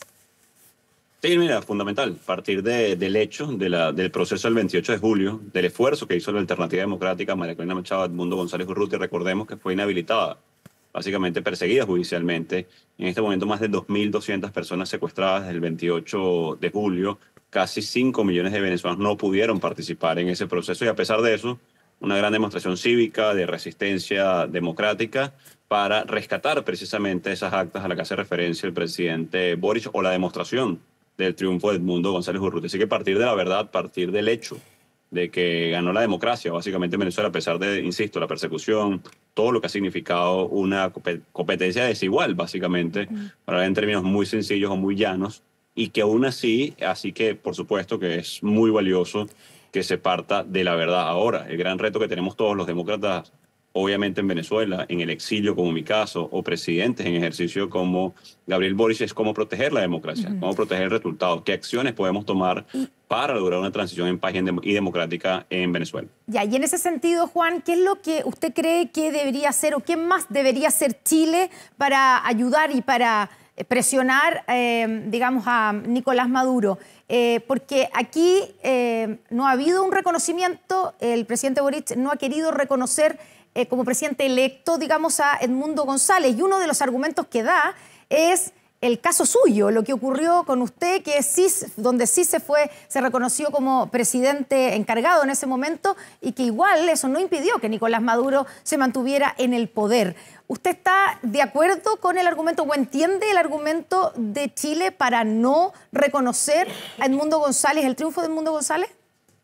Mira, creo que hay que partir del hecho de nuevo de que ganó Edmundo González Urrutia, de que el voto en este momento está en riesgo, no solamente en Venezuela, sino en Latinoamérica, en el mundo entero. Si dejamos a Maduro salirse con la suya, básicamente que existe impunidad luego del flagrante robo que cometió, que incluso es difícil llamarlo robo o fraude incluso, porque no pudieron cometerlo. Tuvieron que inventar literalmente un número que no han podido demostrar 3 semanas después.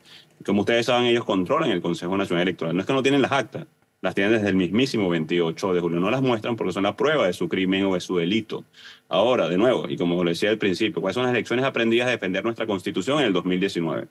¿Es la aproximación ideológica a una dictadura? ¿Es lo que representan las sanciones o cómo hacer responsable por sus crímenes o lo que están cometiendo en este momento Nicolás Maduro? Como ustedes saben, reposo también en la ONU, gracias al trabajo de la alta comisionada en su momento, Michelle Bachelet, que ustedes conocen, por supuesto, muy bien, en Chile las violaciones de derechos humanos. Entonces, mira, el error no es reconocer la Constitución venezolana como se hizo valientemente por parte del presidente Piñera en el 2019. El error es aproximarse ideológicamente a una dictadura. El error es entender que las herramientas que tenemos, que tiene Chile hoy y se debe reconocer, que tiene Canadá o los Estados Unidos para ser responsable a Nicolás Maduro de sus crímenes son limitadas. Entonces, si partimos de ese hecho, entonces tenemos que mejorar esas herramientas, tenemos que innovar democráticamente porque también hay que decirlo, en los últimos 18 años, ningún movimiento prodemocrático en el mundo, no solamente Venezuela, Cuba, Nicaragua, Bielorrusia o cualquier otro que ustedes pretendan o quieran nombrar en este momento, ha logrado la transición a la democracia. Y en este momento, entonces, fue un error votar, porque votamos en el 2024. Fuimos a las urnas para poder demostrar democráticamente. ¿Es un error eso? Mira, no lo es. Es como si quisiéramos achacar a las herramientas el resultado o a la sanción o a cualquier otro. Entonces yo creo que en este momento, de nuevo, es un reto democrático para todos y tenemos que innovar con las herramientas que tenemos a disposición. Juan, ¿qué más podría hacer el gobierno del presidente Boric? Mira, te voy a poner un ejemplo sencillo, hablando de, por ejemplo, las sanciones. Maduro utilizó a Putin en su momento para saltar las sanciones que le impuso a Estados Unidos, Canadá o Europa.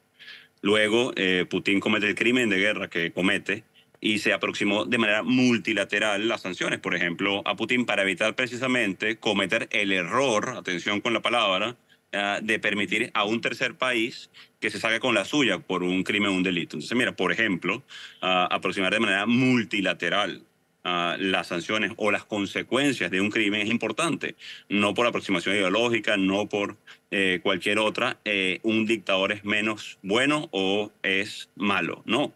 Sencillamente es un dictador. Así que yo creo que en este momento es un reto diplomático, democrático, migratorio, de seguridad para toda la región, la crisis en Venezuela. Por supuesto, los venezolanos, y ustedes lo saben muy bien, hemos dado la cara, lo vieron en Chile.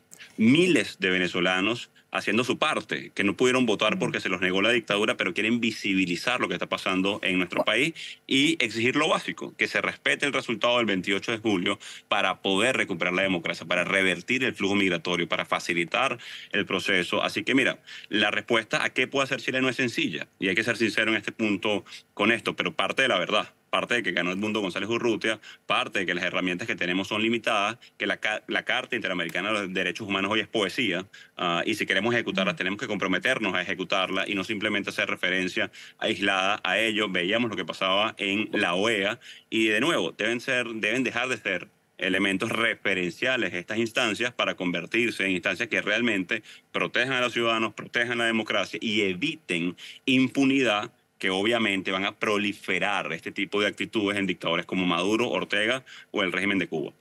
Juan, ¿qué le parece la actitud, las declaraciones que ha tenido y cómo ha sido la actitud de Lula, hablando del concierto internacional, también que han actuado junto a Petro y AMLO? Lula calificó el régimen de Maduro como desagradable, pero no habla de dictadura. ¿De alguna manera lo apoya o con eso usted cree que es suficiente? También dijo que tenía un sesgo autoritario el gobierno del régimen de Maduro. ¿Usted valora esas declaraciones? ¿Valora el aparente giro que dio Lula? Mira, ya decía Desmond Tutu, neutralidad en momentos de dificultad, y lo parafraseé un poco, es ponerse del lado del opresor. Esta relativización de la caracterización de la dictadura de Maduro no ayuda. Y no puedo celebrar o no puedo vanagloriar que se diga la verdad. A ver, está tan delicada, tan frágil la democracia en Latinoamérica, en Venezuela, en el mundo, que por simplemente no reconocer un robo, celebramos lo que hace Lula.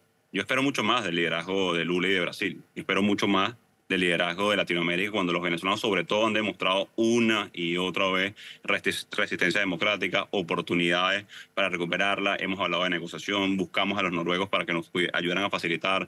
Hemos intentado procesos de amnistía incluso, que ha rechazado obviamente la dictadura de Maduro. Ganamos nuevamente una elección como lo hicimos en este 2024, como lo hicimos en el 2015, como nos unificamos nuevamente. Así que mira, difícil simplemente por señalar lo que es muy obvio y relativizarlo. Bueno, es más o menos autoritario.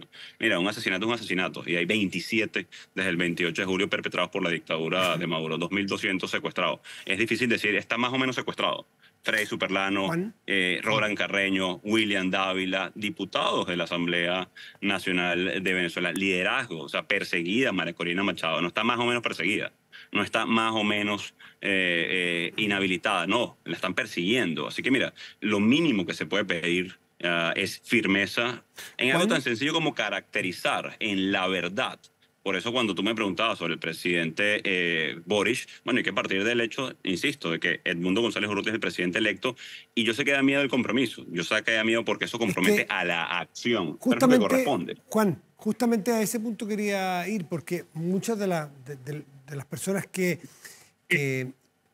del oficialismo sobre todo, que dicen, bueno, el presidente Boric ya ha actuado de la manera que todos conocemos y ha sido alabada incluso aquí transversalmente por sus opositores, valoran eso, pero dicen, explican, ¿por qué no va un paso más allá y reconoce a Edmundo González y te nombran a ti? Y dicen, bueno, porque el ejemplo de Juan Guaidó, ¿de qué sirvió? ¿De qué sirvió tener un presidente encargado? ¿Cambió eso algo? ¿Hubo una transición hacia la democracia? Y te quiero preguntar a ti, ¿de qué sirvió que tú estuvieras ese cargo de presidente encargado? Fuiste por el mundo, representaste esta alternativa de alguna manera venezolana. Danos tu experiencia al respecto. ¿Sirve de algo?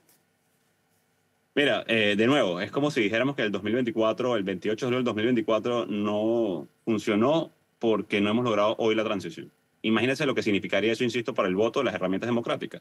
Yo creo que escudarse en que estamos enfrentando e innovando democráticamente en Venezuela, que hasta ahora, hoy, incluso como tú lo decías, bueno, ¿qué opciones tiene Chile? Bueno, porque es un reto democrático para todos, pero voy con elementos concretos. Uno, no solamente visibilizar la emergencia humanitaria compleja que existe en Venezuela, que eso fue creada por la dictadura de Maduro, lograr oportunidades de ejercer y hacer oposición cuando estamos enfrentando un régimen como que ustedes lo han visto, y no solamente que ustedes han visto, que una chilena, insisto en Michelle Bachelet, ha caracterizado de manera muy clara. No me respondes todo lo que ha sido el tu proceso experiencia, de creo que es valioso. herramientas. Juan, es valioso saber de parte de Juan Guaidó, que vivió, que tuvo que representar ese cargo, ¿de qué sirvió? Dame tu análisis político. Mira, es muy sencillo. Hoy tenemos una oportunidad de ser libres y vivir en democracia. Logramos mantener mayoría, logramos ejercerla, logramos una primaria para unificar nuevamente la oposición, logramos opciones adicionales de interlocución con el mundo para, por ejemplo, sentar en la mesa con noruegos, Estados Unidos, Europa o Canadá a la dictadura y generar opciones de solución. A diferencia de otras oposiciones del mundo entero, y no quiero nombrar ni ser específico porque las comparaciones son duras, pero hoy Venezuela tiene una oportunidad de ser libre y eso no llegó espontáneamente, eso no llegó simplemente porque nos lo regalaron o estaba marcada en el calendario una elección que no fue, por cierto, sino fue ya fraudulenta, incluso el 28 de julio. Así que, de nuevo, relativizar con las herramientas y con la verdad simplemente oculta cobardía y falta de herramientas propias. Es decir, y no estoy hablando del presidente Boric, por cierto. Estoy hablando sencillamente de que partir del hecho, imagínense ustedes que en Chile exista una elección y quien gana simplemente se le arrebata el triunfo y se dice que hay que repetirla, pero bueno, no te puedo reconocer porque no sabemos si la contraparte va a aceptar la verdad. Eso simplemente, de nuevo, daña el sistema democrático, daña el voto, daña los procesos de negociación que hemos llevado en Venezuela, el proceso de defensa de la Constitución que representó el 2019, de reconocimiento muy valiente que hizo el presidente Piñera en su momento con los costos internos que tuvo, y lo sé, y lo reconozco, pero es un compromiso con la Constitución, con la verdad, con la democracia. O sea, no Juan, sencillamente con una efectividad que es un proceso muy largo. Si fuera un tema constitucional o un tema de una bala de plata, es decir, hay una sola herramienta para lograr la transición en Venezuela. Ustedes saben muy bien que ya lo hubiésemos ejecutado. Ustedes saben muy bien que no es una respuesta única, insisto.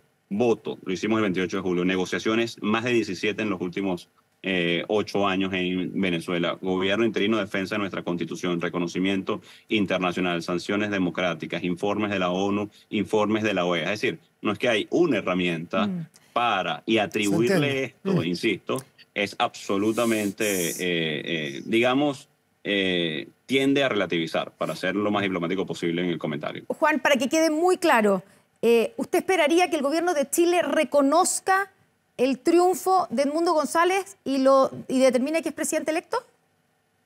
Pero es que no entiendo cuál sería la otra opción. Honestamente, se los digo de manera muy sincera, como un venezolano que no pudo votar porque la dictadura lo desterró. Entonces, mira, a ver, ganó Edmundo González Urrutia. ¿Qué es lo que corresponde? El reconocimiento de Edmundo González Urrutia. Se los pongo al revés. Ustedes se imaginan que estuviéramos dando este debate al revés, que hubiese ganado el presidente Gabriel Boric y dijéramos nosotros en Venezuela, bueno, no sabemos si reconocerlo porque su contraparte no lo quiere tanto.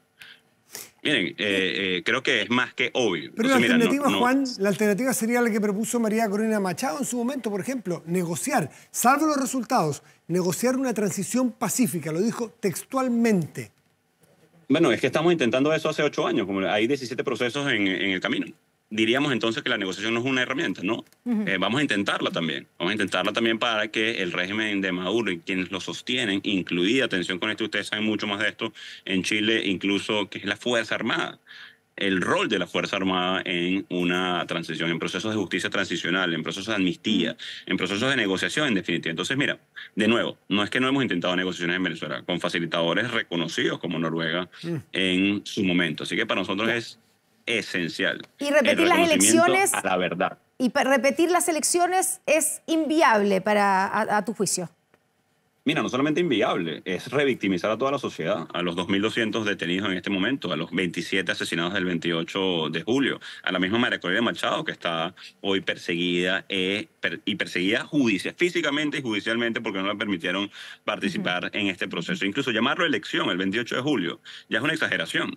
Participamos con un tercer proxy candidato que de manera valiente puso su nombre, Edmundo González Urrutia, para acompañar a la unidad y reunificar al país entero. De nuevo, imagínense que gane un presidente en Chile y el que perdió no esté contento y exijan un reconteo. No lo hagan, por cierto, porque no lo ha podido hacer la dictadura, y la solución sea ir a una elección. ¿Hasta cuándo? Hasta que gane la dictadura. Vamos a esperar cuántas elecciones, como lo hicimos en el 2015, por cierto, que ganamos la Asamblea Nacional y nos arrebataron un Estado completo. Luego impusieron una constituyente. Entonces, de nuevo, hay una dictadura en Venezuela. Hemos utilizado las herramientas de la democracia para combatirla y creo que de ahí hay que partir. No nos revictimicen como sociedad. Se los pedimos. Sí, no nos revictimicen con lo que nos está pasando hoy en Venezuela. Ganó Edmundo González Urrutia y lo que pedimos es sencillo, que se reconozca su triunfo. Juan Guaidó, desde Miami, Estados Unidos, uno de los líderes opositores. Muchísimas gracias por conversar con Estado Nacional aquí en Televisión Nacional de Chile. Gracias, Juan. Gracias a ustedes. Gracias. Gracias. Volvemos a nuestro panel. Nos quedan muy pocos minutos. Bachelet 3. Gael Llomas. Bueno, creo que es anticiparse harto y Pero ella ha tomado hoy día la un rol vimos, o sea, esta superimportante. semana la vimos muy activa, la y presidenta. yo quiero primero reconocer también el rol que ella juega en la articulación de nuestra fuerza, en representar también la diversidad que hay dentro del sector y de dar un impulso y apoyo al gobierno durante todo ¿Pero el este Frente tiempo. Amplio la ve como una posible candidata presidencial el próximo año? Mira, no puedo hablar de esto a nombre del Frente Amplio porque el Frente Bueno, Amplio le como toca diputada, dar ¿Es su un candidata? debate. ¿Es su candidata? Encuentro que sería una gran candidata, no, creo que es bueno también reconocerlo, y además porque representa en distintos aspectos ámbitos que son importantes para el programa de gobierno y también para la posibilidad de que éste vaya implementándose, porque hay otros aspectos que no van a quedar concretados en este periodo y se puede hacer. Ahora, sí puedo decir que el Frente Amplio va a dar esta discusión y quizás también levante su propia carta y ahí las primarias pueden ser un vehículo. Alberto Undurraga, ¿qué le parece? Nosotros valoramos la figura de la expresidenta Bachelet. Yo fui ministro de su segundo gobierno, los 4 años en Obras Públicas, por su liderazgo, su capacidad, y eso bien transversal en la sociedad chilena.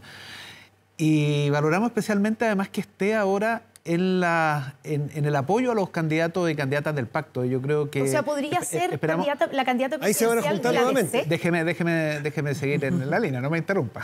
Pero es que- El tiempo es oro. Nos El queda tiempo poco es tiempo. oro. Entonces, para que termine Por lo tanto, lo que nosotros valoramos también es que ella, así como los otros líderes y otras líderes del pacto, puedan estar apoyando a los candidatos y candidatas.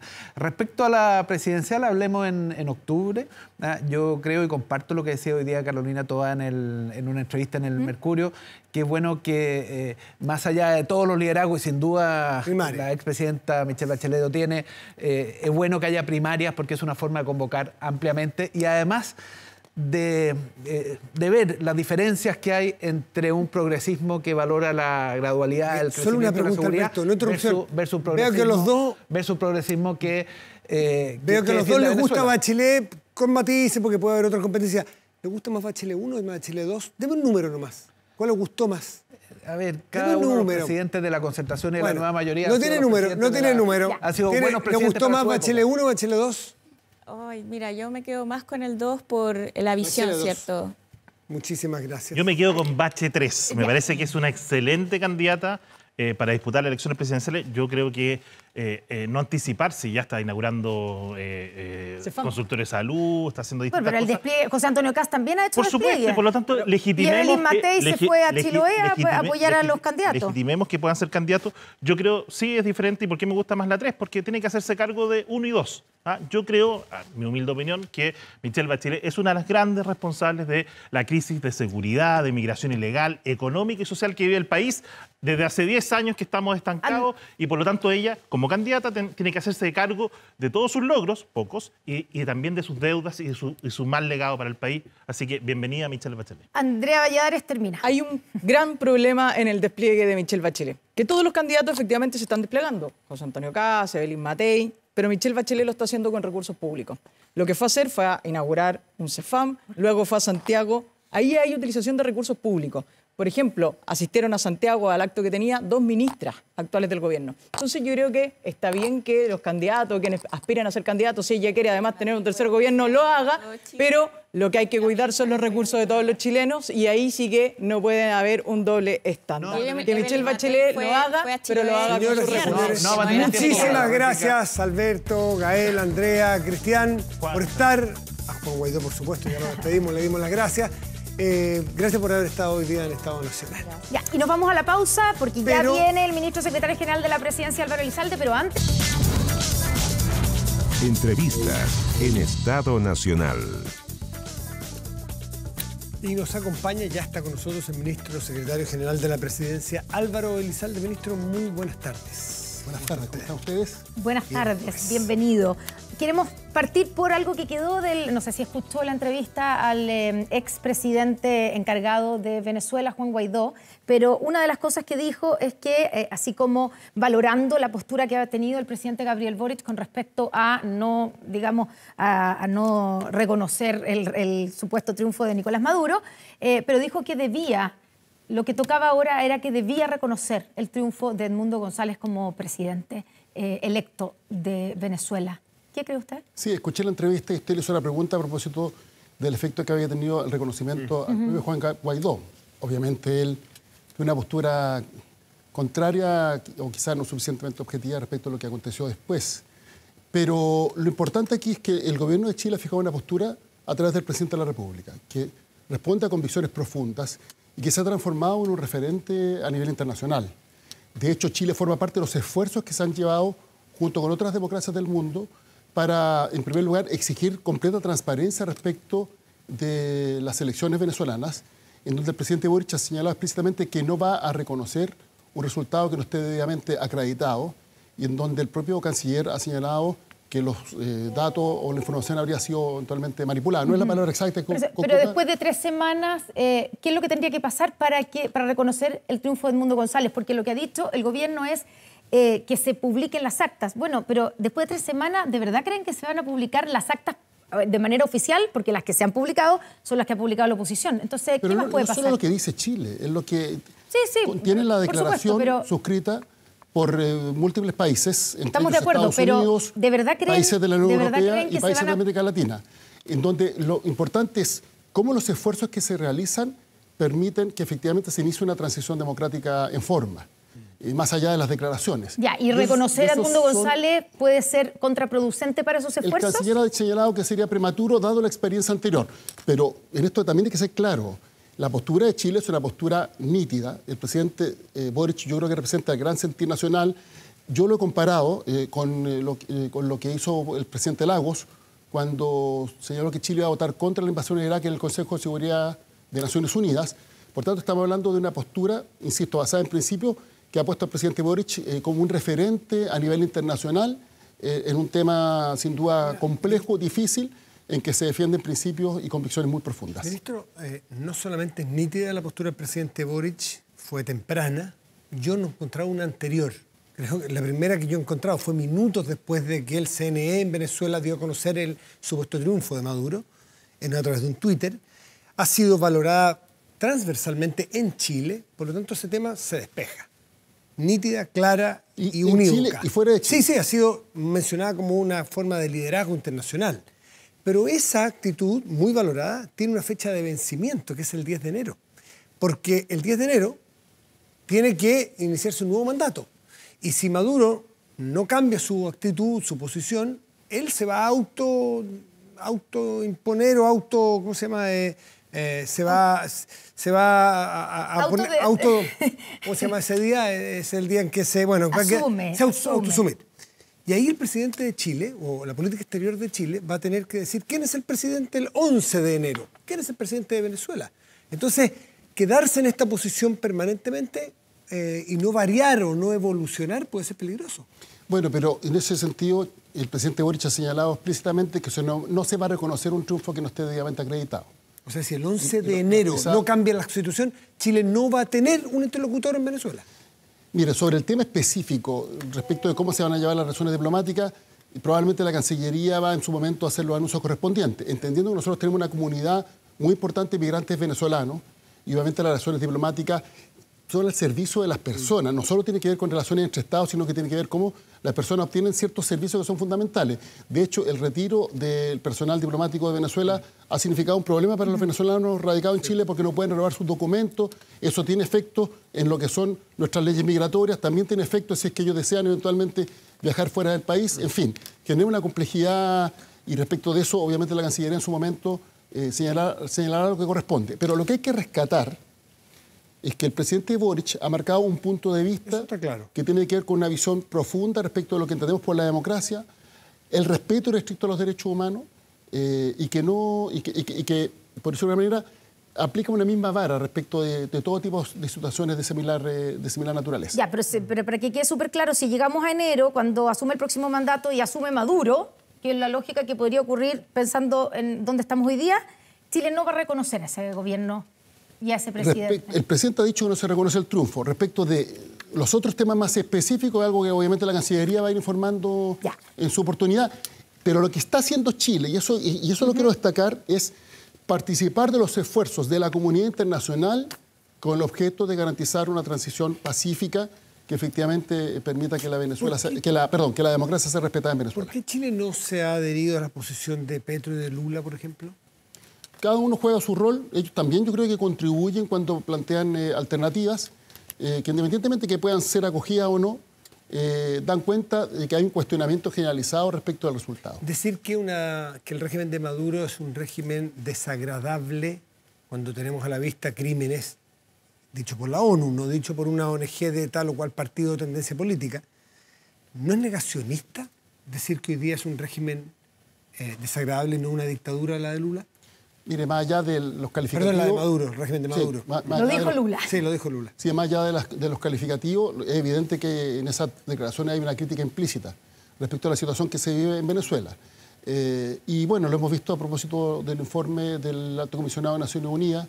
De hecho, dentro de la solicitud que hay de estos países firmantes, donde está Chile, países de la Unión Europea y otros más, se plantea obviamente que se transparente las actas, pero también se plantea que podríamos decir, la representación del Alto Comisionado de Naciones Unidas vuelva a Venezuela con el objeto de constatar en terreno la situación de derechos humanos. Yo me recordé cuando aquí en Chile un sector de la derecha hablaba de los errores en materia de derechos humanos en Chile. Y eso no era solamente el uso de un término u otro, era claramente intencionado no reconocer los horrores que fueron las violaciones de derechos humanos en Chile. Entonces, decir, es un régimen desagradable. Pero yo me hago cargo de lo que corresponde al gobierno de Chile, no a los gobiernos de otros países. Y en lo que corresponde al gobierno de Chile, yo creo que el presidente Boric ha sido un referente, sin duda, con una postura clara, nítida. Usted lo dijo, fue de los primeros que expresó su postura. De hecho, el presidente estaba viajando a Oriente Medio y inmediatamente envió un tuit fijando su postura. Y lo mismo respecto del canciller Van Claveren. Entonces, en ese sentido, creo que efectivamente Chile ha estado a la altura de episodios históricos similares en el pasado, en donde pese a ser un país que estamos literalmente al sur del mundo, aislado, un país largo pero estrecho, un país chico literalmente, la voz de Chile es respetada y se escuchada porque actúa sobre la base se expresa sobre la base de convicciones. Ministro, usted habló de convicciones, de valores, de principios. Quiero traerlo a nuestro país con el caso de Isabel Amor. Hay parlamentarios de su partido que están pidiendo su reintegro. ¿Usted cree que debieron haberla sacado, que está bien sacada de su cargo, o cree que deberían reintegrarla además para superar una crisis política que generó? Sobre este punto hay que ser bien preciso. Esta es una decisión que se tomó en un servicio, el Servicio Nacional de la Mujer y Equidad de Género. ¿Bien tomada? Está en el marco de las atribuciones legales. A mí no me corresponde estar opinando respecto de lo que hacen servicios específicos. La ministra del ramo se pronunció sobre la materia y la ministra vocera descartó que fueran los vínculos de sangre, esa fue la frase literalmente, los que hubieran motivado la decisión. Sobre eso yo no tengo nada más que agregar. Ya, o sea, ¿no le parece que, porque esto usted dice es de un servicio, pero se ha transformado en una crisis política, está dividido el oficialismo? Igual es decidor que ustedes no la apoyen, porque lo normal es decir, está muy bien tomada. Apoyamos a la ministra Orellana, no lo hemos escuchado ni de usted ni de la ministra Tobá, es decidor eso. Pero lo que nosotros hemos señalado es que son decisiones que se toman en el ámbito de las competencias legales de los distintos servicios y fue la directora del propio servicio la que señaló cuáles eran las causas. Sobre eso yo no tengo nada más que agregar. Cuando hay servicios como impuesto de interno o alguna decisión del ministro Marcel y ustedes están como gobierno detrás de ella, salen en bloque a decir, está muy bien lo que ha hecho el ministro, que no lo hemos visto aquí. En lo que a mí respecta, yo soy siempre de una sola línea y por tanto las decisiones que se toman en el ámbito de las competencias específicas las respeto y no agrego nada más. ¿Ya no cree que es una crisis política esto? No tengo nada más que agregar. Ya, ministro, de lo que sí le quiero preguntar, a ver si tiene algo que agregar, es sobre el caso listas de espera. Usted fue senador por el Maule, así que me imagino que conoce bien el caso. Ayer se conocieron que se encontró correspondencia certificada dirigida a pacientes de lista de espera del Hospital Regional de Talca en un basural, y ahora además se agrega que en ese mismo basural se encuentran cartas del COMPIN dirigidas también a esos pacientes. Y el informe de Contraloría cuestionó precisamente el Hospital Regional de Talca. ¿Qué es lo que va a hacer el gobierno frente a esto? ¿Le parece grave? Sí, ¿qué es lo que está haciendo el gobierno? Respecto al caso específico, obviamente aquí se realizan investigaciones en su mérito, puede haber casos distintos entre un hospital y otro, y en caso de acreditarse algún tipo de falta administrativa se aplican las sanciones correspondientes. Ya, ¿pero le encuentra grave este hallazgo? Sin lugar a dudas que tiene que ser esclarecido completamente. Ahora, dicho eso, el gobierno, en lo que respecta al problema de la lista de espera, que obviamente es un desafío reducir la lista de espera y se ha estado trabajando en eso, se está trabajando actualmente en un proceso, podríamos decir, de automatización de todo lo que es la información, el proceso informático de la lista de espera, porque se han descubierto ciertas inconsistencias que obviamente van en perjuicio de los pacientes. Perdón. Más que eso. Sí, pero hay que distinguir.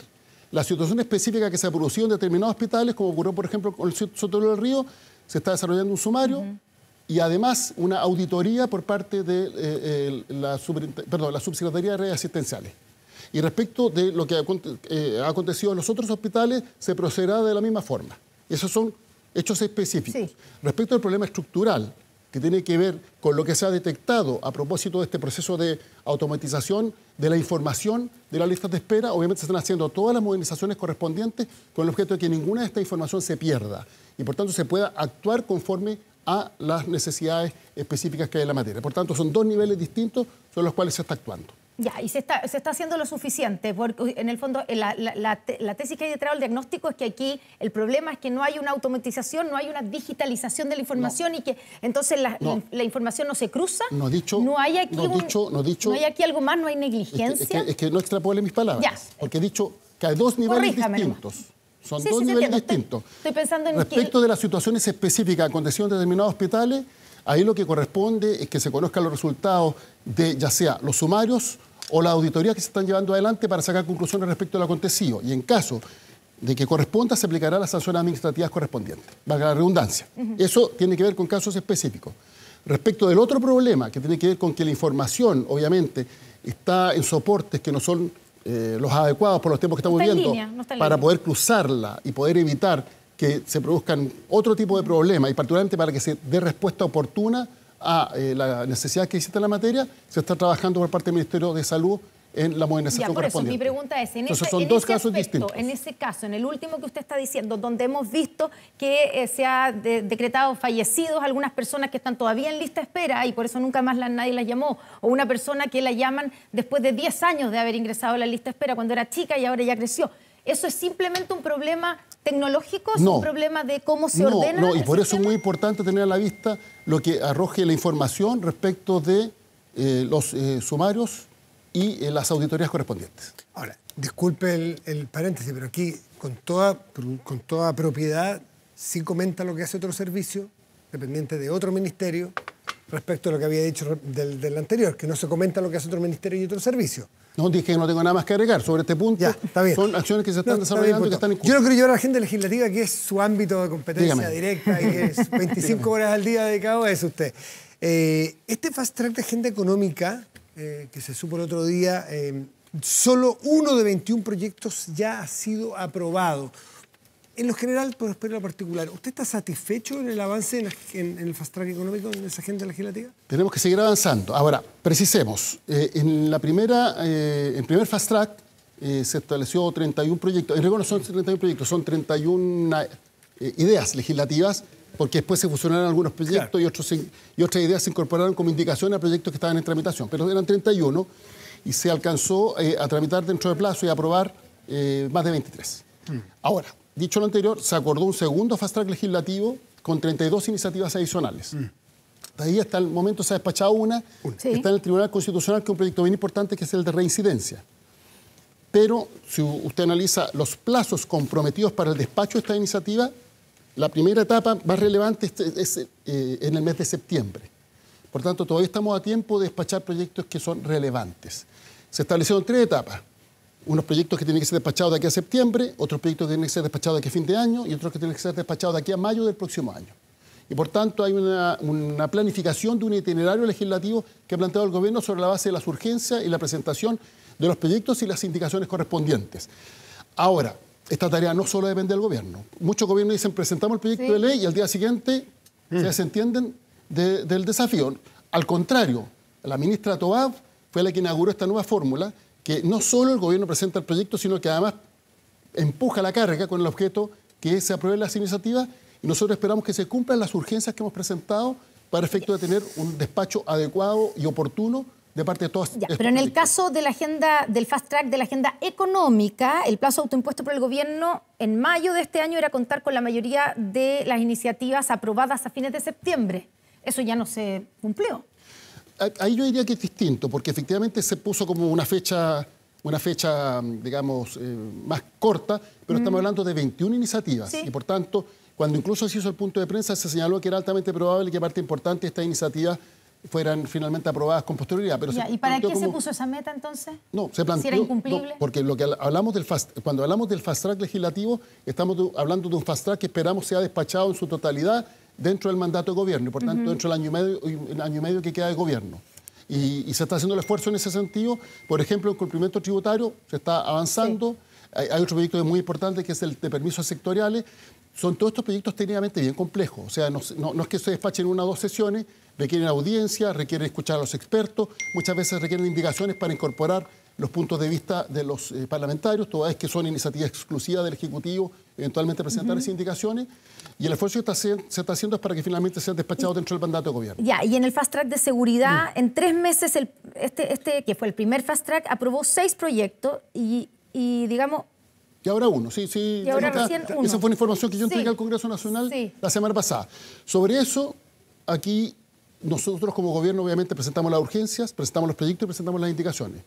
Pero quien aprueba la ley del Congreso Nacional. No quiero con esto hacer una crítica al trabajo que están realizando, porque hay diferencias. Hay comisiones que han sido muy eficientes, hay presidentes que han sido muy respetuosos de las urgencias parlamentarias y hay otros que no tanto, pero finalmente el despacho de los proyectos es una tarea que tiene que corresponde al Congreso Nacional. Porque si era fast track era porque era tanto en lo económico como en materia de seguridad, son urgencias, son necesidades de no hoy, pero de lo más fast track posible. ¿Dónde están los nudos en ambas materias que usted nos permite avanzar? Hay proyectos que efectivamente en aspectos específicos hoy día no existe el consenso adecuado o el consenso necesario para su despacho. ¿Qué materias? Por ejemplo, en el Ministerio de Seguridad corresponde todavía definir cuál va a ser la representación territorial, es decir, en las regiones del Ministerio de Seguridad y en segundo lugar, cuáles van a ser las tareas que le van a corresponder al Ministerio del Interior una vez que se desprendan las tareas de seguridad.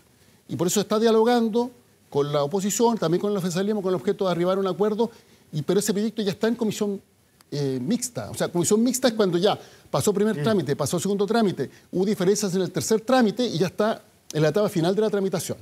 Por eso señalo que son proyectos que están avanzados, independientemente de que hay nudos que todavía quedan por resolver a través del diálogo democrático. Pero en perspectiva, que no hay que perderla, llevamos 58 proyectos de seguridad aprobados a la fecha, récord de cualquier otro gobierno antes, y si se despachan estos proyectos, estamos hablando de más de 80 que van a ser aprobados en el mandato del presidente Boric. Ahora usted dirá, bueno... O sea, ¿usted está satisfecho con el ritmo con que se están tramitando los proyectos del fast track de seguridad? A ver, lo que pasa es que, más que calificar, sin duda que a mí me gustaría avanzar más rápido. Sin duda que me gustaría que parte importante de estos proyectos ya estuvieran aprobados. O sea, no está en lo que satisfecho. respecta al gobierno, nosotros hemos presentado las indicaciones, los proyectos y las indicaciones, pero la tarea le corresponde al Congreso Nacional. Ya. Oiga, las elecciones de octubre. Finalmente se aprobó esta semana, ¿cierto? El veto, ya tenemos claro cómo van a ser estas elecciones en 2 días, pero esto soluciona solamente la elección de octubre. Después viene, va a tener que venir un nuevo proyecto para pensar en las próximas elecciones. ¿Ahí qué propondrá el gobierno con respecto a los migrantes, que fue la gran discusión? ¿Podrán votar en todas las elecciones o solo en alguna?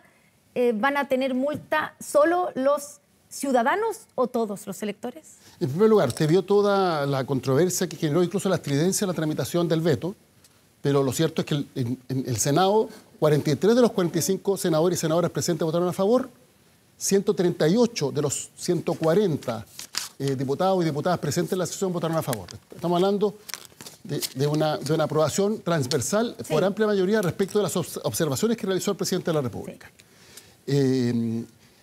Y que nos permita tener un marco claro al respecto. Respecto al segundo punto que usted plantea, nosotros hemos dicho que este es un tema que se tiene que discutir. Es un tema que de debate... ¿Pero qué va a proponer el gobierno? Por lo mismo, el gobierno va a tener que proponer. Por lo mismo, porque lo que hemos planteado es que Chile tuvo un debate muy profundo respecto, por ejemplo, de la obligatoriedad del voto. De hecho, teníamos voto obligatorio hasta el año 2012. La reforma es del 2009, se implementa el 2012. Similar a lo que ocurre ahora, la reforma es anterior a la implementación a través de la ley. Y desde el año 2012 nosotros pasamos del voto obligatorio al voto voluntario, porque lo que había era una inscripción voluntaria, pero un voto obligatorio. Y la sanción se aplicaba en ese tiempo solo a los ciudadanos y ciudadanas. No se aplicaba al conjunto de electores. Bueno, hubo un debate, muchos de los que hoy día dicen que critican a los que están por el voto voluntario, en ese tiempo partieron el voto voluntario, eso es muy típico en Chile. Típico. Poco más de 10 años después se avanza hacia el voto obligatorio. Pero lo cierto es que, si usted ve, ha habido posturas, proyectos de ley, columnas de opinión, seminarios donde se ha debatido respecto de la obligatoriedad o la voluntariedad del voto. Entonces, por tanto, uno puede decir, es un tema que la sociedad chilena ha discutido. Pero el tema de la votación de los extranjeros es algo que en Chile nunca se ha discutido. La norma se estableció en la Constitución del 80, cuando votaban un par de miles de extranjeros, cambiando completamente la demografía que existe en nuestro país. Ahora, dicho lo anterior, si usted ve la experiencia comparada, ¿qué país en el mundo tiene una inscripción automática a los 5 años, donde usted está obligado a votar o si no lo sancionan y puede elegir en todos los niveles, incluido jefe de Estado? Los países que consagran el voto extranjero lo hacen por regla general para, podríamos decir, elecciones locales o regionales. Y en el caso de la Unión Europea, Parlamento Europeo, pero no Gobierno Nacional, respecto de los que son ciudadanos comunitarios. Perfecto. Pero en Chile ese debate no lo hemos tenido. Y sin ir más lejos, en mayo de este año, la UDI, la bancada de la UDI de senadores, presentó un proyecto de ley para que los extranjeros no voten en Chile, y si lo hacen, solo lo hagan para las elecciones locales y regionales. Entonces la pregunta es, ¿vamos a tener ese debate? Nosotros creemos que para nuestra democracia ese debate es necesario, Ministro, es un debate sano y obviamente lo vamos a promover. Nos pilló la hora y vienen las noticias. Ministro Álvaro Elizalde, Ministro Secretario General de la Presidencia. Gracias por estar aquí esta mañana. Gracias a ustedes, que tengan un muy buen domingo. Gracias, domingo, ministro. ya está el Y gracias a todos ustedes. Ya vienen las noticias, así que quédense en TVN. Buenas tardes.